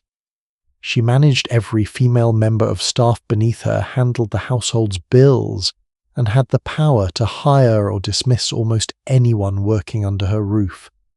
She carried a full ring of keys to every locked room, closet, and storage space in the entire house, a small detail that quietly told everyone exactly how much trust and how much control had been placed in her hands. And regardless of whether she happened to be married, she was addressed with the same formal title every single day of her working life, a small but constant reminder that her position, not her personal history, was what defined her inside those walls. Just below her, in charge of every male member of the household staff, stood the butler responsible for making sure meals reached the table exactly on time, that the wine had been properly stored and correctly served, and that the china and crystal survived yet another dinner party without a single chip. Underneath him worked a rotating team of footmen and houseboys, young men whose entire job in large part was simply to be present the instant they were needed, and invisible the moment they were not carrying trays, opening doors, standing perfectly still along a wall for hours at a stretch during a formal dinner. Down in the kitchens, an entirely separate chain of command ran its own operation. Cooks and kitchen maids and pastry specialists working through heat and noise that never once reached the quiet, flower-scented dining room 2 floors above them. And working closest to the family itself, quite literally within arm's reach, every single day was the lady's maid, expected to help dress and undress her mistress multiple times throughout a single afternoon, style her hair, mend her clothing, and pack her trunks for every single trip. In an odd little twist that says quite a lot about the era, ladies' maids often did not wear a standard uniform at all. Instead, they were given their mistress's own gently worn dresses to wear framed as a generous gift, rather than what it also quietly was a subtle way of blurring the line between servant and near family member, while making absolutely certain everyone in the room still understood exactly which one she actually was. Even her own name occasionally disappeared into the arrangement. Many ladies' maids and valets were addressed only by their last name, spoken the same flat, efficient way. You might address a piece of furniture that happened to answer back when called. Now here is something I find truly fascinating about the architecture of these houses, something easy to miss entirely if you only ever see the photographs of the grand rooms upstairs. These mansions were not simply built to be beautiful. They were built to make an entire workforce disappear. Hidden staircases tucked behind unmarked doors allowed staff to move silently between floors without ever crossing paths with the guest in a formal hallway. Narrow service corridors ran like a second secret skeleton, just behind the walls of the public rooms, cold plain and entirely undecorated compared to the rooms they connected. Some houses even included what were called jib doors, cut so precisely into the wall panelling and painted to match so exactly that a guest standing 3 feet away might never realize an entire doorway and an entire working world was hiding directly beside them. Speaking tubes and small mechanical buzzers connected kitchens to dining rooms, floors above so that a meal could arrive at the perfect moment without a single shouted instruction ever reaching a guest's ear. A butler could summon a footman from an entirely different wing of the house, with nothing more than the press of a small brass button, and the footman would simply appear, as though he'd been standing there waiting the whole time rather than sprinting down 2 flights of a hidden staircase to make it look that way. Do you see the pattern forming here, something we have actually touched on once or twice already tonight in slightly different forms? The wealth on display upstairs only looked effortless, because an entire second structure existed specifically to stay unseen. It is the same basic idea behind a thin layer of gold covering something far more ordinary underneath. Except this time the thing being carefully hidden from view was not a cheaper material. It was people, and the terms of their employment could be brutally simple. At a house like this, wages for higher-ranking staff could reach up to roughly $2 a day, a solidly respectable wage for the era, especially once you consider that room and board for an entire week elsewhere might only cost around $2.50. For many workers, particularly women with few other respectable options available to them, this kind of position offered real tangible opportunity, steady income, a roof over their heads, meals provided.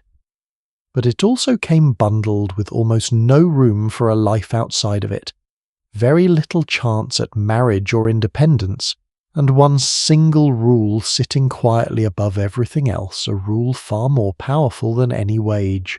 If you were dismissed without a reference, your career in domestic service could simply end that day in every house across the entire region all at once.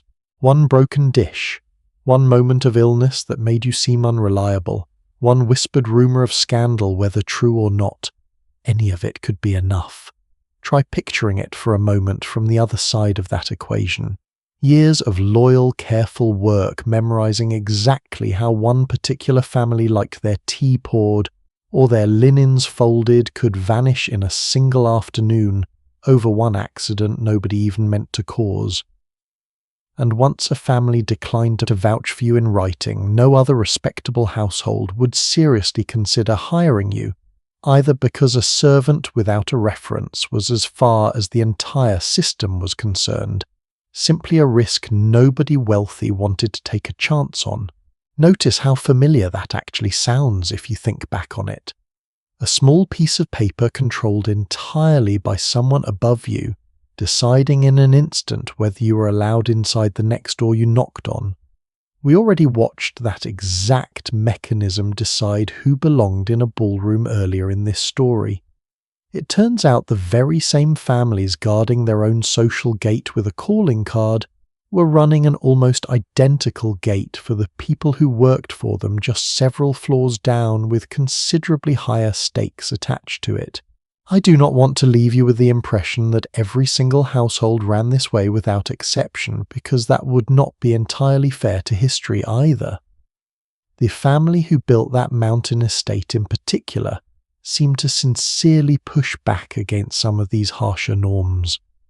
They referred to their household staff simply as staff, rather than servants, a small but deliberate word choice at the time. Doors between their private rooms and the staff areas were reportedly kept open rather than locked. They installed electric lighting and real plumbing in the staff quarters, along with actual windows in the basement level, where many lower staff slept. Comforts plenty of wealthy families elsewhere never bothered extending below their own floor. And on Christmas Day, the family apparently opened their home to the children of every worker on the estate, wrapped presents waiting under a towering tree for each one of them, while the adults received a cash bonus on top of their normal wages. It does not erase the imbalance running underneath the whole system. Nothing really could. But it does suggest that even inside a structure this rigid, some small amount of genuine decency was still possible and worth remembering alongside everything else. Which leaves me with a question I think is worth sitting with for a moment before we move forward. If you had been born into one of these households not as a Vanderbilt or an Astor, but as the daughter of a housekeeper or a footman, do you think you would have resented the family upstairs or simply accepted the arrangement as the ordinary shape of the world you happen to be born into? I suspect the honest answer depends entirely on which household you were unlucky or lucky enough to land in. And here is a small, slightly uncomfortable thought to leave with you. Every single guest who ever admired one of those grand staircases, every reporter who wrote breathlessly about a ballroom full of imported gold walked straight past dozens of people working just a few feet away on the other side of a wall, built specifically so that they never had to notice them at all. Because discretion and silence and this same quiet system of reward and punishment did not only apply to the people hired to work inside these houses.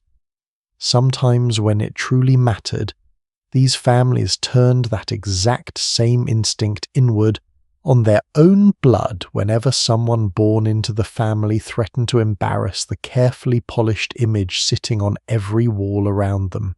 That story is exactly where we are headed next. Every family history we have followed tonight has until this point been a story the family itself was more than happy to tell. The self-made fortune, the marble palace, the daughter married off to a title. These were stories these people wanted, repeated, polished, and printed in the morning paper over and over until the repetition itself started to feel like proof. But nearly every family sitting at the center of this era also carried at least one story. It actively worked to bury one relative whose name simply stopped appearing in the family's own version of events, the way a photograph quietly gets removed from an album without anyone ever announcing why. Tonight, we're going to talk about one of those people. His name was Cornelius Jeremiah Vanderbilt, and if that first name sounds familiar, it should. He was the second son of the very same self-made boat captain we spent time with earlier in this story, the boy who once borrowed $100 from his mother and built an entire empire out of stubbornness and nerve. By the time his son Cornelius Jeremiah was born in 1830, that empire was already well underway. And from a fairly young age, it became painfully clear that this particular son was never going to inherit his father's health, let alone his father's business instincts. Cornelius Jeremiah suffered from epilepsy, a condition that had troubled him since childhood, causing seizures that neither he nor the doctors of his era had any real way to predict or control. I want to pause here because understanding what that diagnosis actually meant in 1830s and 1840s America matters enormously to the rest of this story. Medicine at the time had not yet separated epilepsy from insanity in any meaningful way. The two conditions were frequently lumped together in the public imagination, treated by the same institutions, managed by the same asylum doctors, and feared with roughly the same intensity. Families across the entire country, wealthy and poor alike, often went to considerable lengths to hide a relative's condition entirely, because a diagnosis like this one could quietly close off marriage prospects, respectable employment and polite society all at once, regardless of how much money happened to sit in the family's name. A family with a wealthy, high-profile name and a son who experienced seizures in public was not simply dealing with a private medical concern. They were dealing with what plenty of their peers would have quietly labelled madness, sitting right there inside the family bloodline, threatening to attach itself to every single name printed beside it. And the Commodore, as we already know from earlier in this story, cared about almost nothing more fiercely than protecting the reputation he had spent his entire life building out of nothing. It is worth remembering, too, that committing a family member to an asylum in this era required remarkably little outside oversight. In most cases, it simply took a relative willing to sign the paperwork and a doctor willing to agree with them. There was no independent hearing standing between a father's word and his son's freedom, no neutral judge weighing both sides before a decision like that could take effect. We already spent time earlier in this story with how tightly wealthy families controlled a daughter's inheritance through trusts and quiet legal arrangements, no matter what the law on paper said about her rights. The same instinct, it turns out, extended just as easily to a son's own liberty whenever his condition became inconvenient enough to manage.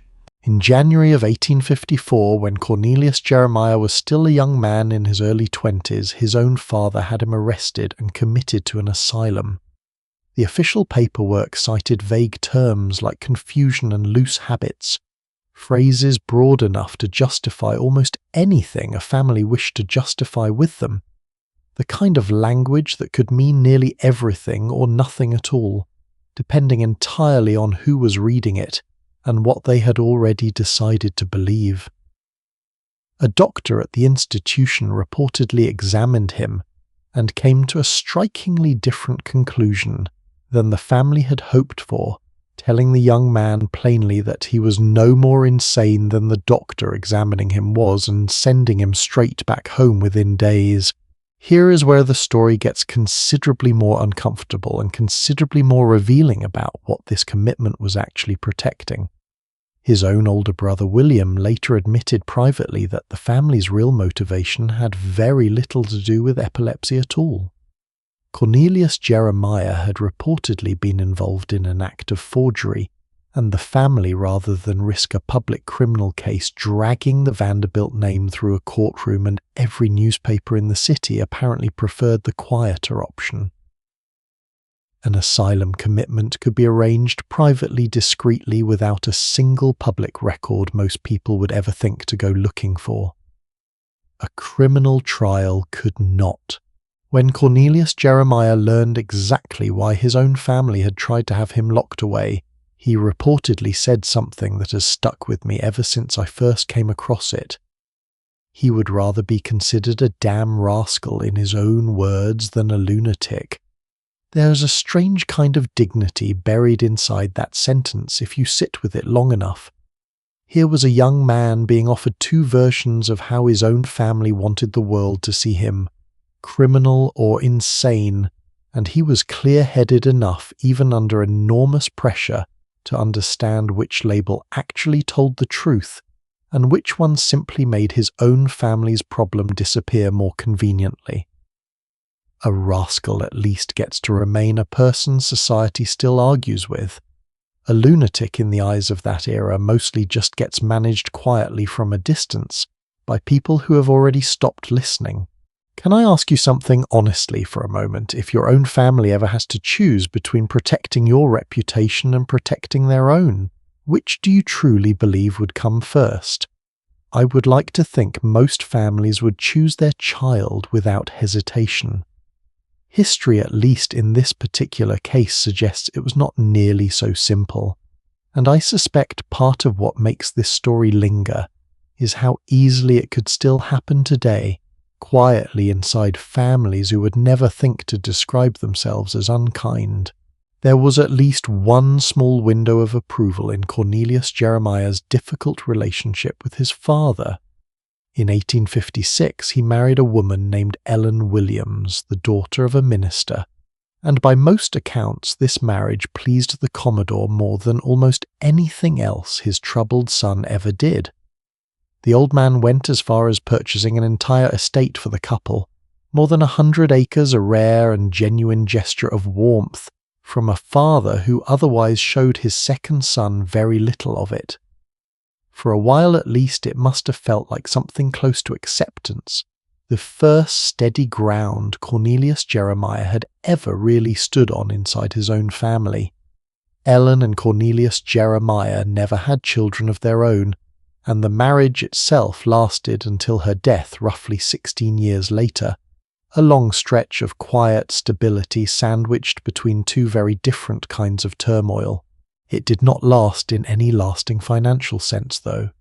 Cornelius Jeremiah struggled badly with gambling throughout much of his adult life, accumulating debts that repeatedly strained his relationship with a father who valued almost nothing more than financial discipline. More than once, the Commodore reportedly stepped in to quietly settle his son's debts, each time growing a little more convinced that his second son would never manage his own affairs responsibly without direct supervision. It is worth remembering that this was the same father who once built an entire shipping empire out of nothing but nerve and a borrowed $100 a man who truly seemed to believe that character alone should be enough to conquer any circumstance. He appears to have had considerably more patience for that theory when it applied to strangers competing against him on the open water than when it applied to his own struggling son sitting across the dinner table. And when the Commodore finally wrote his will, the imbalance built up over decades of disappointment became impossible to miss. While several of his siblings received millions of dollars outright, Cornelius Jeremiah was left with only the income from a trust fund worth a fraction of that amount, structured so tightly around conditions of good behavior that even in death his father seemed determined to keep managing him from beyond the grave. We will spend real time with exactly how that inheritance battle played out a little later in this story, because it deserves its own full telling. For tonight it is enough to understand what that will quietly confirmed about his place inside his own family. Even the youngest daughter received more trust and more generosity than the one son who had spent his whole life fighting an illness nobody around him fully understood. I think it is worth sitting with what it must have felt like to watch in real time every sibling around you being handed millions, while you were handed a carefully worded set of conditions instead, as though your own father needed written proof, decades of it, that you could be trusted with your own name. On the 2nd of April 1882, after years of mounting debt and a life that had never quite escaped the shadow of that early institutionalization, Cornelius Jeremiah Vanderbilt took his own life inside a New York City hotel room. He was 51 years old, and by then both of his parents were gone, along with the small measure of stability his marriage had once provided him. I am not going to walk you through the specific details of that night, because I do not think the details themselves are what actually matter here. What matters is the shape of the life that led there. A man born into one of the richest families the world had ever produced, who spent decades being managed, institutionalized, mistrusted, and quietly written out of his own family's success story, largely because of a medical condition nobody around him treated with anything close to real compassion.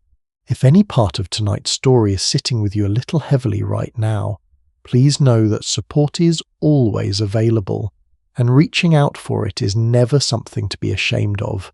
I think about Cornelius Jeremiah every time this particular family's story gets told as one long, uninterrupted triumph boats, to railroads, to marble palaces, to European titles, because his life is proof that it was never quite that simple. Every family we have discussed tonight, and every family we still have left to discuss, carried at least one person like him.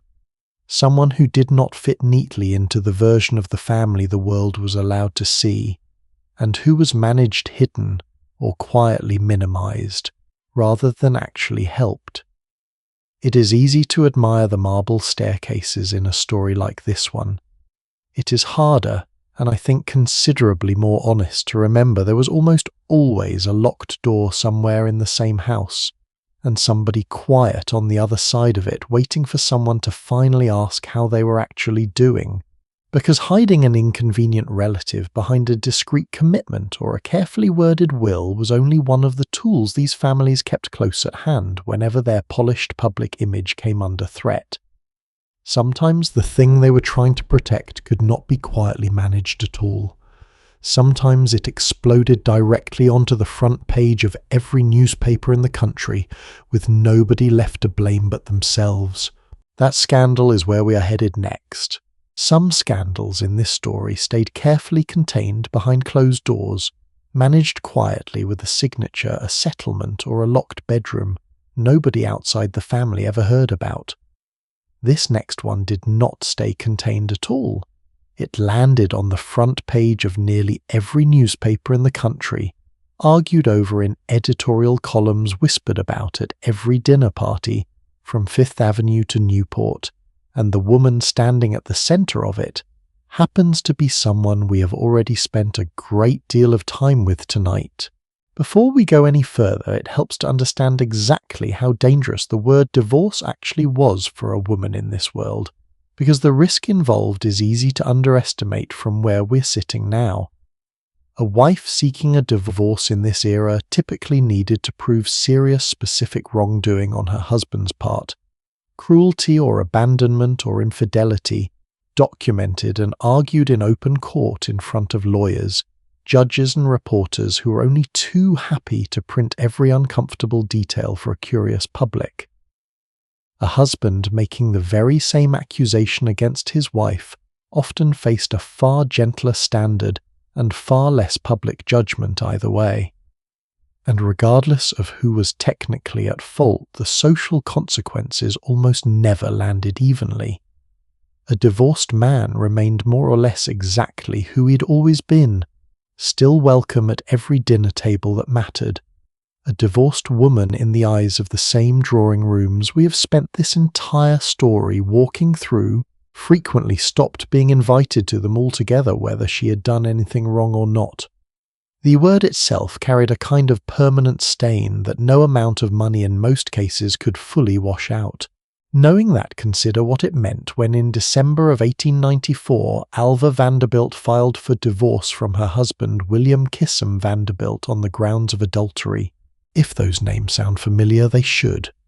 This is the very same Alva who spent an entire earlier chapter of this story fighting her way past a locked social gate, and who never once seemed satisfied simply winning quietly, when winning loudly was still on the table. William, for his part, was the grandson of the boat captain who started this entire family's fortune in the first place, and by 1894 the two of them had been married for close to 20 years. The divorce was finalized quickly by the standards of the time in March of 1895. The settlement was enormous, reportedly somewhere around $10 million, along with full custody of their 3 children and ownership of that same marble palace we admired several hours ago. Tonight, the oceanfront house her husband had once given her as a birthday gift, now hers outright free of him entirely. On paper, Alva had just won about as thoroughly as a woman in her position could possibly win, walking away with the money, the children, and the house, while losing only the husband she had apparently stopped wanting to keep anyway. Here is where the story gets considerably more interesting and considerably more honest about how messy real marriages actually are, even the ones dressed up in imported gold. Because while William's infidelity gave Alva her legal grounds, rumours had already circulated for years about her own close friendship with a wealthy family friend named Oliver Belmont, a familiar face on the Vanderbilt family yacht for the better part of a decade. Newspapers ran carefully worded unconfirmed items hinting at an attachment between the two of them, stretching back to the late 1880s.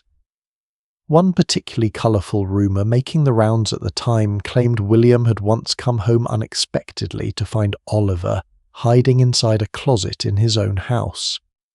I have to admit it is a wonderfully petty little image to sit with one of America's wealthiest men supposedly tiptoeing around his own hallway, while his best friend held his breath behind a row of overcoats. Whether that particular detail is entirely true or simply the kind of story society loved repeating at dinner parties, the broader rumour clearly had enough substance behind it that almost nobody in Alva's circle was truly shocked when within a year of her divorce becoming final she married Oliver Belmont herself. I do not say any of this to knock Alva down off the pedestal we have watched her build for herself throughout this story. If anything, I think it makes her considerably more human. This was not simply a wronged wife quietly filing paperwork. This looks from where we are standing now like two unhappy people trapped inside a marriage that had probably stopped working years earlier, both of them finding comfort somewhere else, long before either one filed a single legal document. The backlash at first was truly brutal. Divorce simply was not something respectable women in this exact social circle did, no matter how justified their reasons were. And for a while Alva found herself pushed toward the edges of the very society she had once fought so hard to conquer. Doors that used to open for her without a second thought suddenly required considerably more effort. Old friends grew noticeably harder to reach by telephone. Invitations that once arrived without her even asking began quietly slowing to a trickle, then nearly stopping altogether. For a woman who had spent close to 2 decades methodically building her place at the very top of that world, the sudden chill must have felt almost disorienting. A reminder that even the most carefully constructed reputation can turn fragile overnight once the wrong rumour starts circulating. But if you have learned anything about this particular woman over the course of tonight's story, you probably already know she was not the type to accept exile quietly. She'd already proven once with nothing more than a perfectly timed calling card that an entire social order could bend if you pushed against it hard enough and refused to blink first. She simply did the same thing all over again. She remarried within roughly a year, openly, unapologetically in a small private ceremony that newspapers nonetheless covered as though it were a coronation, daring the same drawing rooms that once shut their doors on her to try excluding her a second time. Slowly and somewhat reluctantly, most of them let her back in anyway. It is difficult to permanently exile a woman who owns half the real estate everyone else wants to be invited to. Now here is the detail I honestly cannot get past, and I suspect you might feel the same way once you sit with it for a moment.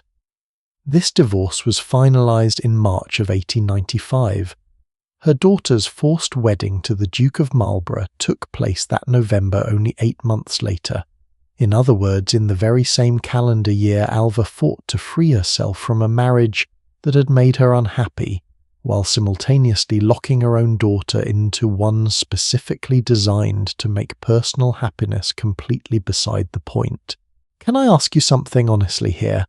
Do you think Alva ever noticed that contradiction herself, even quietly, even for a moment while she was planning both events at once, choosing flowers for one ceremony and negotiating a settlement for the other, in what must have been the very same overlapping weeks? Or had she simply convinced herself, the way people sometimes do when they have been hurt badly enough, that love was never really the point of marriage in the first place, and that sparing her own daughter from disappointment mattered less than making sure she never had to depend on a man's loyalty. The way Alva herself once did, I do not think there is a clean answer to that question. I am not sure Alva herself ever fully worked it out.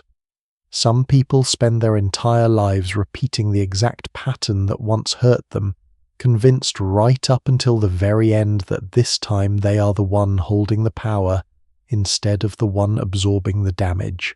What I can tell you is what happened to attitudes around divorce more broadly once high society watched Alva Vanderbilt survive hers, and not just survive it, but walk right back into the same ballrooms afterward with her head held high. For years, other unhappily married women in that same narrow social circle had quietly assumed divorce meant permanent total ruin, a door that closed forever the moment you walk through it. Alva proved that door could be reopened provided you had enough money, enough will, and enough stubbornness to shove it back on its hinges yourself. In the years that followed, divorce among wealthy New York families slowly, carefully stopped being quite so unthinkable. Nobody would call it common, and plenty of women still paid a real social price for choosing it. But it was no longer unimaginable either, and that shift traces back in no small part to one woman who simply refused to disappear quietly. There is one more piece of this story worth knowing because it reframes almost everything we've just talked about. Oliver Belmont died in 1908 following complications from surgery, and Alva did something with her grief that nobody who only knew her as a ruthless social climber would have predicted. She threw herself into the fight for women's right to vote, and not quietly either. She founded her own political organization dedicated entirely to the cause, funded younger activists who had almost no resources of their own, and opened her mansions, the very same houses built decades earlier, purely to impress old New York, to strategy meetings and fundraising events instead. She personally brought a prominent British suffrage leader across the ocean for an American speaking tour, and she even helped write and stage an entire musical production about the movement at one of New York's grandest hotels, using the exact same flair for spectacle that once produced a legendary costume ball, only this time in service of something considerably larger than her own reputation. The same iron will that once forced a teenage daughter into a marriage against her wishes spent its final decades helping every woman in the country fight for the legal right to make her own choices instead. I am not going to tell you that fully makes up for what happened to Consuelo. I do not think it does, and I do not think Alva herself ever fully believed it did either. But history rarely hands us people who are simply villains from beginning to end. And Alva Vanderbilt's story, I think, is a truly useful reminder of that. People contain more than one chapter, even the difficult ones, even the ones who spent years being exactly as ruthless as this story has shown you. The woman who once locked a daughter in a bedroom until she agreed to marry a stranger is the same woman who decades later handed her own considerable fortune and her own considerable stubbornness over to a cause bigger than her own family name. Scandal, as it turns out, was not the only threat capable of tearing a family like this apart from the inside. Money could do it just as thoroughly, especially once the person who built that money was no longer alive to referee the fight over what happened to it next. That particular battle is exactly where we are headed next. Money, as it turns out, rarely leaves a family quietly, especially not this much of it. So let's go back to where this entire story actually began, to the boy who once borrowed $100 from his own mother and spent the rest of his life turning that single loan into the largest private fortune the country had ever seen. The Commodore died on the 4th of January 1877 at 82 years old, leaving behind a fortune estimated at roughly $100 million. To put that number in some kind of context that actually lands at the moment of his death, His personal wealth reportedly exceeded the entire amount of money sitting in the United States Treasury. One man alone had more cash and assets to his name than the federal government running the whole country. Flags across the city were reportedly lowered in his memory, and for a few days the man who had once been mocked as an unpolished boat captain's son was mourned almost like a head of state. And the very first real test of that fortune had nothing to do with railroads or steamships or clever business rivals. It had to do with his own children and how furiously they were about to fight each other over what he left behind. The will itself was almost shockingly lopsided. Roughly 95% of the entire fortune went to a single son, William Henry the eldest, the one the Commodore trusted most with the family's businesses. His widow received a comparatively modest $500,000, along with the family home a fraction of what she had presided over for years as his wife.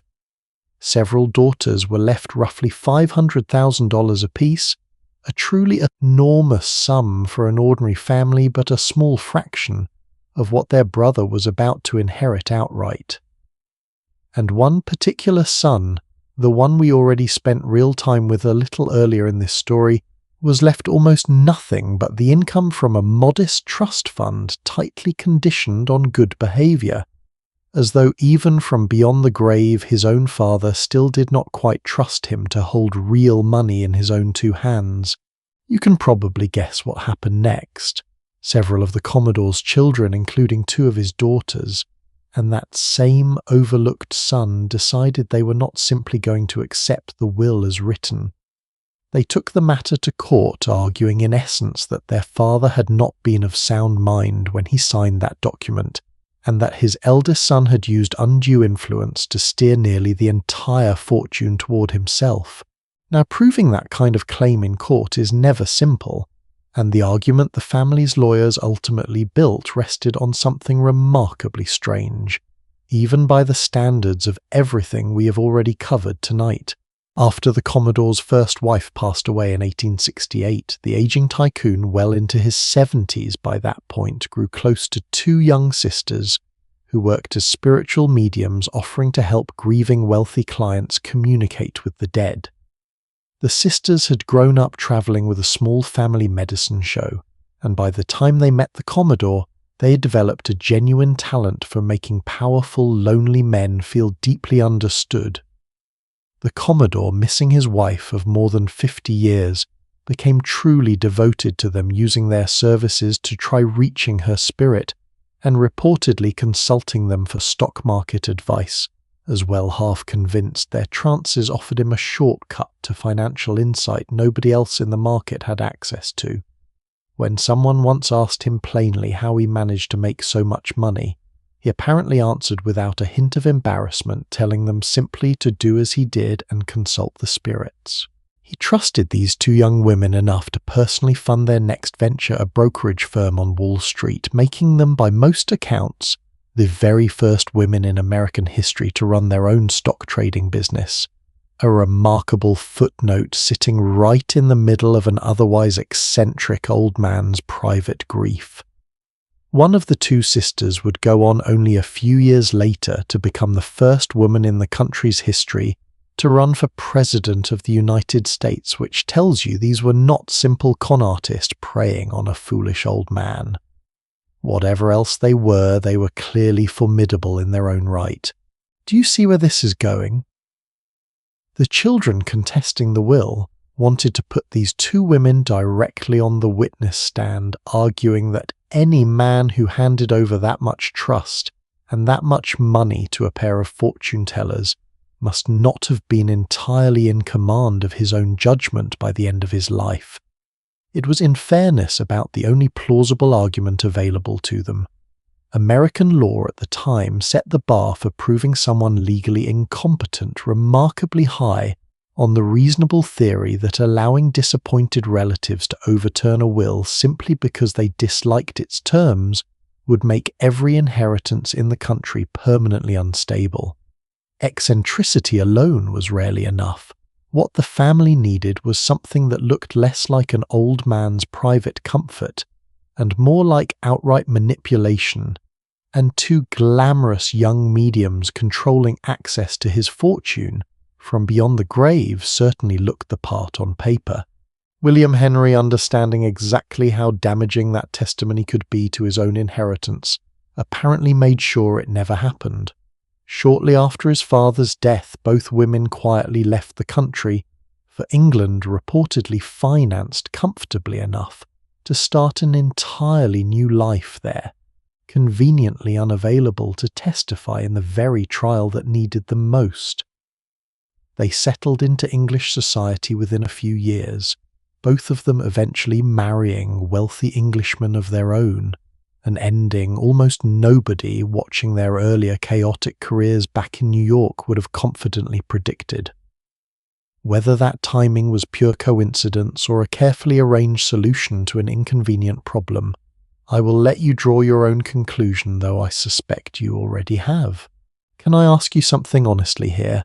If you were the family lawyer trying to prove a wealthy old man had lost his grip on reality, and your two most compelling witnesses simply vanished across an ocean right before the trial began, what would you actually conclude about how strong your case truly was to begin with?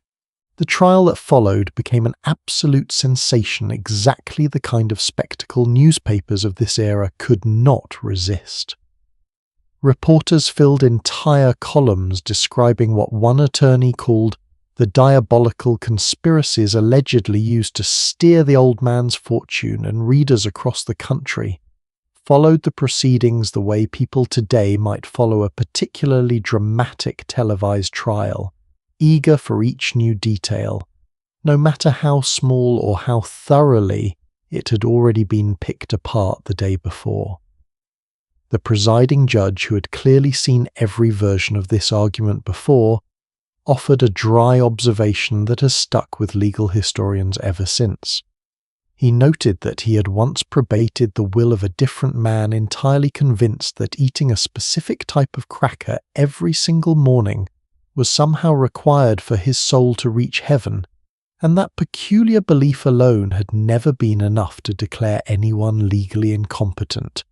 Strange beliefs, the judge seemed to be saying, are simply part of being human. They are not by themselves proof that a person cannot be trusted to decide who inherits their own money. I think that detail is worth sitting with for a moment because it cuts right to the heart of what this entire lawsuit was actually arguing about underneath all the newspaper theatrics. Being eccentric is not the same as being incompetent. An elderly widower finding comfort in two young women who claim they could reach his dead wife does not automatically mean he had lost the ability to understand his own finances. It might simply mean he was lonely in a way that $100 million had never once managed to fix. I think that is easy to forget when a story gets flattened down into simple newspaper language like fraud and conspiracy. Grief rarely behaves rationally, no matter how much money happens to be sitting in the bank account of the person feeling it. In the end, the will itself was upheld. William Henry kept the overwhelming bulk of the fortune exactly as his father had intended, and within just a handful of years he had reportedly doubled it again through his own careful management, proving at least that his father's confidence in his business sense had not been misplaced. But the lawsuit did not walk away completely empty-handed either. Facing the ongoing cost embarrassment and sheer public spectacle of a prolonged court battle, William eventually agreed to a private settlement paying each of his contesting sisters an additional $500,000 and making a similar arrangement with his overlooked brother as well. It was not the equal division some of them had originally hoped for, but it was considerably more than the will alone had ever intended to give them proof that even a fortune this size and a will this carefully constructed still had to bend a little once enough of his own children stood together and pushed back against it. I find something quietly instructive in that outcome, honestly. This family had spent this entire story building walls, marble ones, social ones, legal ones, specifically designed to keep control concentrated in as few hands as possible. And yet here, at the very end of the man who started it, all that same careful control still had to negotiate, still had to compromise the moment his own children refused to simply accept the story he had written for them without complaint. It makes me wonder how many family dinners across that entire clan grew quietly awkward in the years right after siblings who had once shared a childhood, now measuring exactly how much their father's love had apparently been worth in dollars, and finding the arithmetic considerably harder to forgive than the number itself. Money, it turns out, does not automatically inherit loyalty along with it. Sometimes it has to buy that loyalty back one uncomfortable settlement at a time. But a fortune once secured was never really the last battlefield for families like this one, because money alone could not guarantee how history would eventually remember them. That required something else entirely, a much more deliberate kind of engineering, aimed less at courtrooms and settlements, and more at portraits, photographs, and the careful construction of exactly which version of themselves the public would be allowed to see.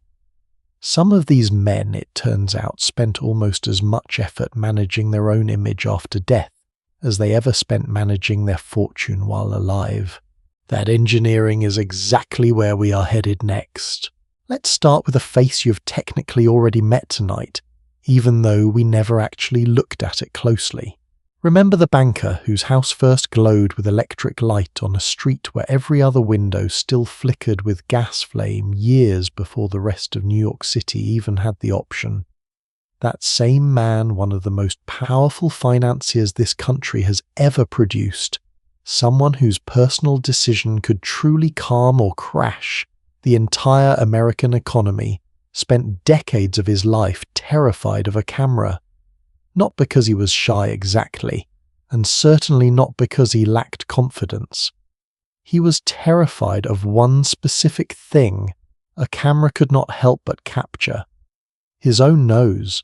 For most of his adult life, this man suffered from a severe skin condition that left his nose swollen, discolored, and covered in the kind of visible growths that made strangers stare a beat too long before catching themselves.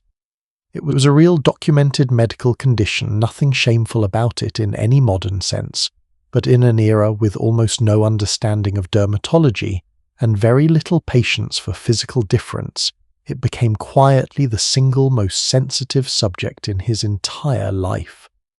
He avoided being photographed whenever he possibly could, and when he could not avoid it entirely, he almost always insisted on being angled a certain way, chin tilted just so the harsher side of his face kept carefully out of direct light. When a portrait was unavoidable, painters worked instead from carefully selected, heavily retouched photographs, rather than sitting him down in a chair for hours, the way portraits usually required, partly because he truly could not sit still that long, and partly because he simply could not bear that many extended minutes under direct scrutiny. In 1903, a struggling young photographer named Edward Steichen was hired to take a reference photograph for a portrait painter who was having trouble getting the banker to sit still long enough to work from life. Steichen was given almost no time at all, a matter of minutes, to capture the most powerful man in American finance. Before the sitting even began, the young photographer had spent hours in his studio experimenting with lighting on a stand-in of similar build, arranging every possible detail in advance, because he understood he would only get one real chance at this. His subject arrived without a word of greeting, sat down and settled into a rigid, deliberate pose. Steichen took one photograph. Then gently he asked if his subject would mind adjusting his head slightly for a better angle. What came back was not a word of response, but a look so cold and so withering that Steichen instinctively raised his camera a second time and captured that exact expression before it faded. The whole sitting lasted no more than a few minutes. Before leaving, the banker paid Steichen a substantial sum on the spot, and told him plainly that he liked him, apparently impressed by how quickly the young photographer had gotten the whole ordeal over with. That second photograph, the one capturing pure, undiluted irritation, eventually became one of the most famous portrait photographs in American history, reproduced in newspapers and history books for more than a century since. But almost nobody who has ever admired it realizes how much quiet retouching went into the final print before it was allowed to circulate publicly. Steichen worked carefully with shadow and light to soften the very feature his subject dreaded most, keeping the face angled just enough to obscure it until the finished image radiated pure commanding power instead of the vulnerability underneath it. The final photograph shows a man with blazing, almost frightening eyes gripping the arm of his chair as though it were the throat of a business rival. An image so intimidating that people who study it today rarely think to ask what the unretouched version actually looked like. Years later, the banker reportedly grew fond enough of that particular photograph that he wanted to own the print himself. A strange kind of full circle for a man who had once nearly refused to be photographed at all. His sensitivity about his own face never really faded either.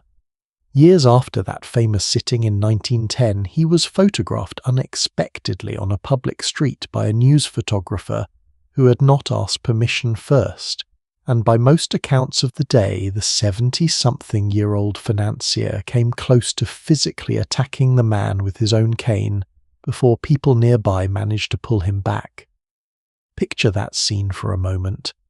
One of the wealthiest, most powerful men alive, someone who could quietly reorganize entire industries with a single signed agreement, reduced to real fury over an unauthorized photograph of his own face. Can I ask you something honestly here?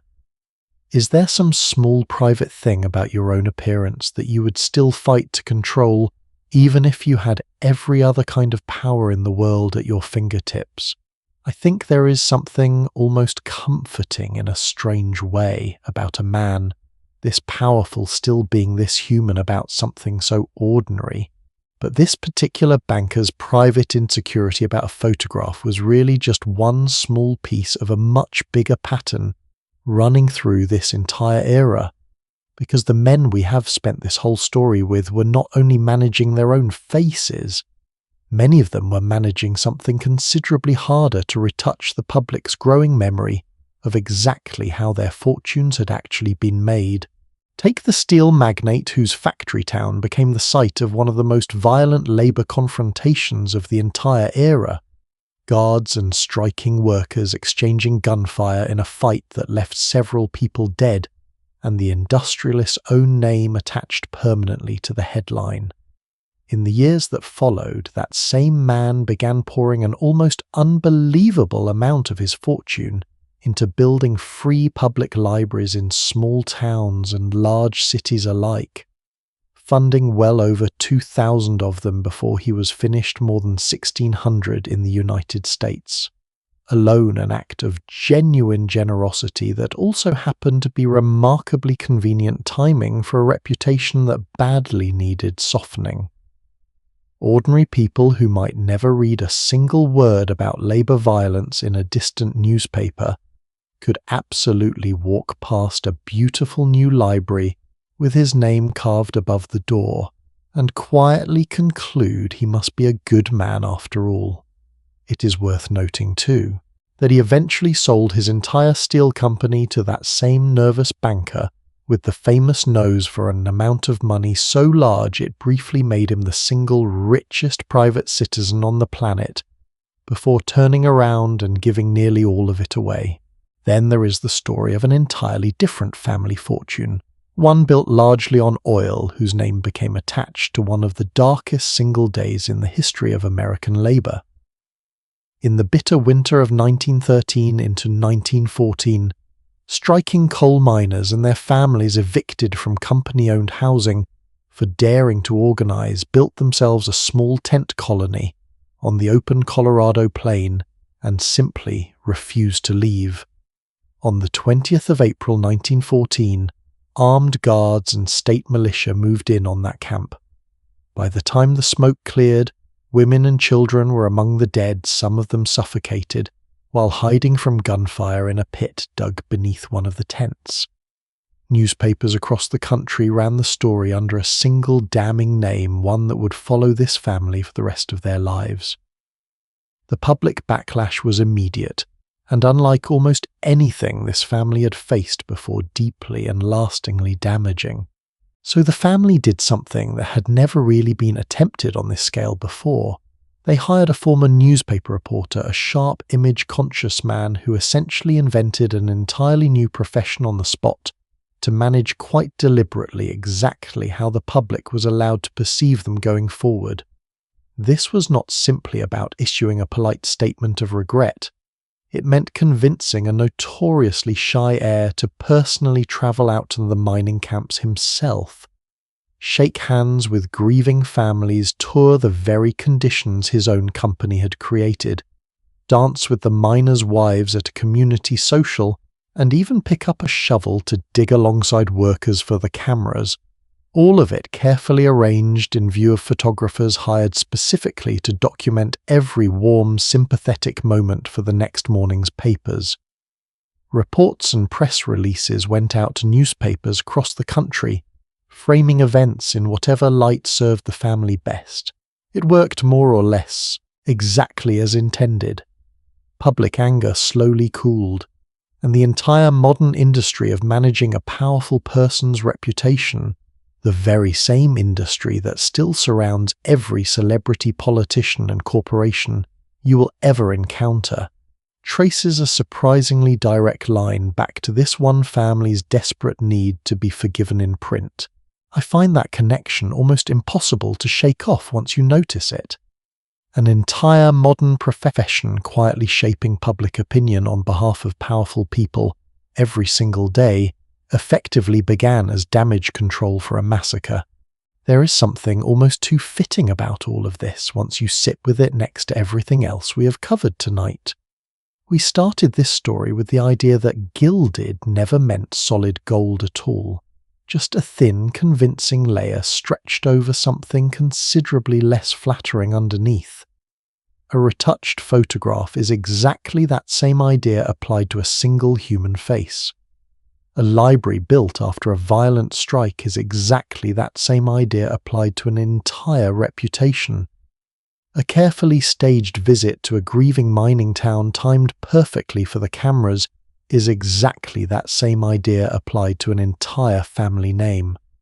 None of it was quite a lie, not technically. The libraries were real. The books inside them helped real children learn to read, some of them still standing and still lending books to this day. But the layer covering the harder truth underneath was every bit as thin and every bit as deliberate as the gold leaf we admired on a ballroom ceiling several hours ago. Here is a question worth sitting with before we move on. If every powerful family in this story had simply told the truth from the very beginning, mistakes, violence, insecurities and all, do you think the public would have judged them any more harshly than history eventually did anyway?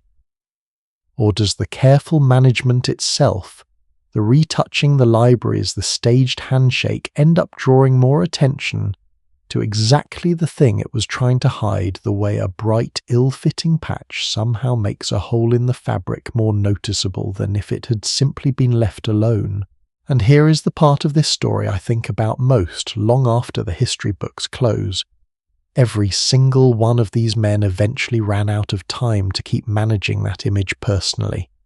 Death, unlike a photographer or a newspaper editor, could not be paid off retouched or quietly persuaded to wait a little longer for a more flattering angle.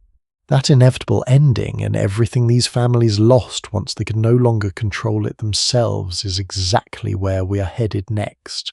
Death, as it turns out, kept its own schedule, and it finally came for the man whose electric lights we admired at the very beginning of tonight's story. In the early spring of 1913, while travelling through Egypt and Italy in search of the rest and warmth his doctors had been urging on him for months, the aging banker's health quietly gave out. He died just after midnight on the 31st of March inside a hotel room in Rome, thousands of miles from the glowing house on Madison Avenue.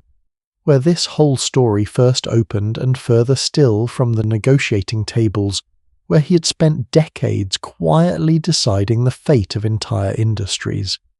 He was 75 years old, and the official cause of death was recorded almost gently, a simple nervous exhaustion, as though even medicine at the time struggled to find a more precise way to describe a man who had spent his whole life carrying more weight than one person reasonably should.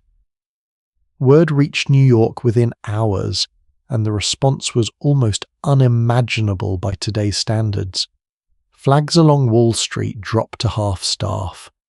On the day of his funeral, the New York Stock Exchange, the very institution his decisions had personally steadied through more than one national financial panic, closed its doors until noon, out of respect and honor almost never extended to a private citizen before or since. Nearly 3,700 telegrams of condolence reportedly arrived at that Roman hotel within a single day from presidents, kings, and complete strangers alike. All of them somehow moved to write to a man most of them had never actually met. Here is the detail I find almost too poetic to be a coincidence, though I promise you it truly is one. Just a few weeks before that banker died in February of that same year, the United States ratified an amendment to its own constitution, granting the federal government for the very first time in the country's history the permanent legal power to tax personal income directly. The entire era we have spent tonight walking through an era where a single man's private fortune could outweigh the national treasury itself, where money could simply keep compounding year after year, almost entirely untouched by the government. It technically operated within formally ended in the law books within weeks of the man who had come to personify it taking his very last breath. I do not think anyone planned that timing on purpose. I do not think it needed to be planned. It simply reads from where we are sitting now, like history quietly closing one chapter and opening the next on almost the very same page. And it did not stop there. Later that same year, the government created an entirely new central banking system, largely because the country had grown deeply uncomfortable relying on the personal judgment of one wealthy private citizen to rescue the entire economy every time it wobbled the way that same banker had done more than once during earlier crises. The age of the individual fortune quietly powerful enough to substitute for an entire national institution was quite deliberately coming to a close. Can I ask you something honestly here before we keep going? Do you think it is possible for any single family, no matter how careful, how driven or how ruthless, to build something so large that it simply outlasts the era that made it possible in the first place? Or is every fortune we have talked about tonight, even the largest one in American history at the time, ultimately just borrowing against a moment that was always going to end eventually, whether anyone in the family was ready for it or not? Because in the years that followed, almost everything we have spent this entire story admiring together began slowly and then quite suddenly to come apart. The First World War reshaped the country's economy in ways these families had never fully planned for. Wartime taxes climbed higher than anyone in this story had ever personally experienced. The pool of workers willing to spend their entire lives as invisible household staff, the very army we spent real time with earlier tonight, began shrinking as factory jobs and other opportunities opened up elsewhere, paying better wages for considerably more independence and considerably less bowing and scraping through hidden hallways. Maintaining a house with 60 or 70 rooms fully staffed year-round stopped being simply expensive and started becoming truly difficult, no matter how much money still technically sat in the family's name. You can build the grandest house in the world, it turns out, but you still need somebody willing to polish its floors every single morning, and by the 1920s, fewer and fewer people were willing to spend their lives doing exactly that for a family that would never once ask their opinion on anything. One by one through the 1920s and into the 1930s, the great houses on Fifth Avenue's own Millionaires Row began disappearing entirely. William Henry Vanderbilt's enormous double mansion, the one his own daughters had once lived in, side by side was torn down in the middle of the 1920s to make room for a modern office building. Cornelius Vanderbilt II's own sprawling residence met the exact same fate, only a few years later replaced by a fashionable department store that still stands on that same corner. Today, its shopping windows now displaying handbags and perfume, where a family once displayed imported tapestries and a genuine Venetian ceiling. Block after block, the very same street where these families once measured their worth against each other in imported marble simply stopped being residential at all. New York City, it turned out, needed office towers and shopping floors considerably more than it needed a fifth enormous private ballroom nobody used more than a few nights a year. Wrecking crews took apart piece by piece staircases and gold ceilings that had once required teams of European craftsmen years to complete, and hauled the rubble away with barely a second thought from most of the city hurrying past. Newport fared only slightly better, mostly because the ocean views made total demolition a little harder to justify. Some of these families, unable to keep pace with the sheer cost of upkeep, simply opened their own former summer palaces to paying visitors, instead charging ordinary Americans a few dollars for a tour through hallways once reserved exclusively for the 400. One of the grandest houses we spent real time with earlier tonight was eventually leased to a local preservation society for the symbolic price of $1 a year, its owners no longer able to justify the staff, the heating, and the endless repairs required to keep a private palace standing. Decades later, that same organization purchased the house outright, along with nearly everything still sitting inside it. The same rooms, once so carefully guarded by calling cards and social gatekeeping, now welcome anyone willing to buy a ticket at the front desk. Tourists in shorts and sneakers wandering freely through spaces that a Vanderbilt daughter once needed a formal introduction just to enter. And here, I think, is the detail that closes this entire story more honestly than anything else I could tell you. Nearly a century after that first boy borrowed $100 from his own mother to buy a small boat, roughly 120 of his descendants gathered together for a family reunion. By that point, according to the family's own historian, not one single person seated at that table qualified as a millionaire. A fortune that had once been larger than the entire United States Treasury had across a handful of generations simply dissolved, spent on mansions nobody could maintain, divided across children and grandchildren faster than any of it could compound, and slowly absorbed back into the same ordinary American economy it had once towered so far above. Somewhere at that reunion table, I imagine, sat someone who had grown up hearing family stories about marble palaces and private trains, now living a life that looked in almost every practical way like everybody else's. I want to sit with that for a moment because I think it says something quietly important about absolutely everything we have covered together tonight. This story began with the idea that gilded never meant solid gold at all, only a thin, convincing layer stretched over something far less permanent underneath.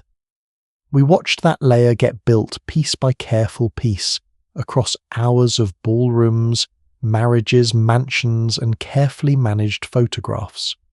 And now, at the very end, we have watched that same layer quietly wear away the way gold leaf eventually does on any ceiling left unattended, for long enough until what remains underneath is simply people again. Ordinary people with ordinary bank accounts sharing a last name that once meant something entirely different than it means today. None of this erases what we have spent tonight exploring together, and before we close, I want to walk back through it with you one more time because I think it deserves a proper send-off. We started this whole journey with a single glowing house on a dark street, and a word gilded that never once meant solid gold at all. We met the boy who turned 100 borrowed dollars into the largest fortune the country had ever seen, and watched his own descendants fight their way into a society that had already decided quietly and unfairly who was allowed to belong. We walked through marble palaces built specifically to manufacture a history nobody in that family had actually lived, and we sat with daughters married off like business mergers, their own happiness treated as an acceptable cost of doing family business. We met a son locked away and slowly erased from his own family's story simply for being unwell in a way nobody around him understood. We stood outside a courtroom while siblings fought over $100 million, and we watched a mother survive her own scandalous divorce, only to force her daughter into a marriage built on the exact same coldness that had once wounded her. We spent time with the servants who kept every single one of these houses running in complete disciplined silence, and with the men who spent small fortunes retouching their own photographs rather than let the public see them plainly. All of that truly happened to real people, and I hope tonight gave you a little more than just admiration for marble staircases. I hope it gave you a fuller, more honest picture of exactly what that marble actually cost and exactly who paid for it. Both the families at the center of the story and the countless people working quietly around its edges. If there is one thing I would ask you to carry with you after tonight, it is simply this. Behind every gilded surface in any era, including our own, there is almost always a more complicated, more human story sitting quietly underneath it, waiting for someone patient enough to actually go looking for it. Thank you so much for spending these hours with me tonight walking through all of it together. If this story kept you company through a long, quiet evening, or helped you drift off somewhere along the way, that truly means more to me than you probably realize. There are so many more stories like this one still waiting to be told, and I would love nothing more than to share the next one with you very soon. Until then, sleep well, and I will see you again for the next journey into the past.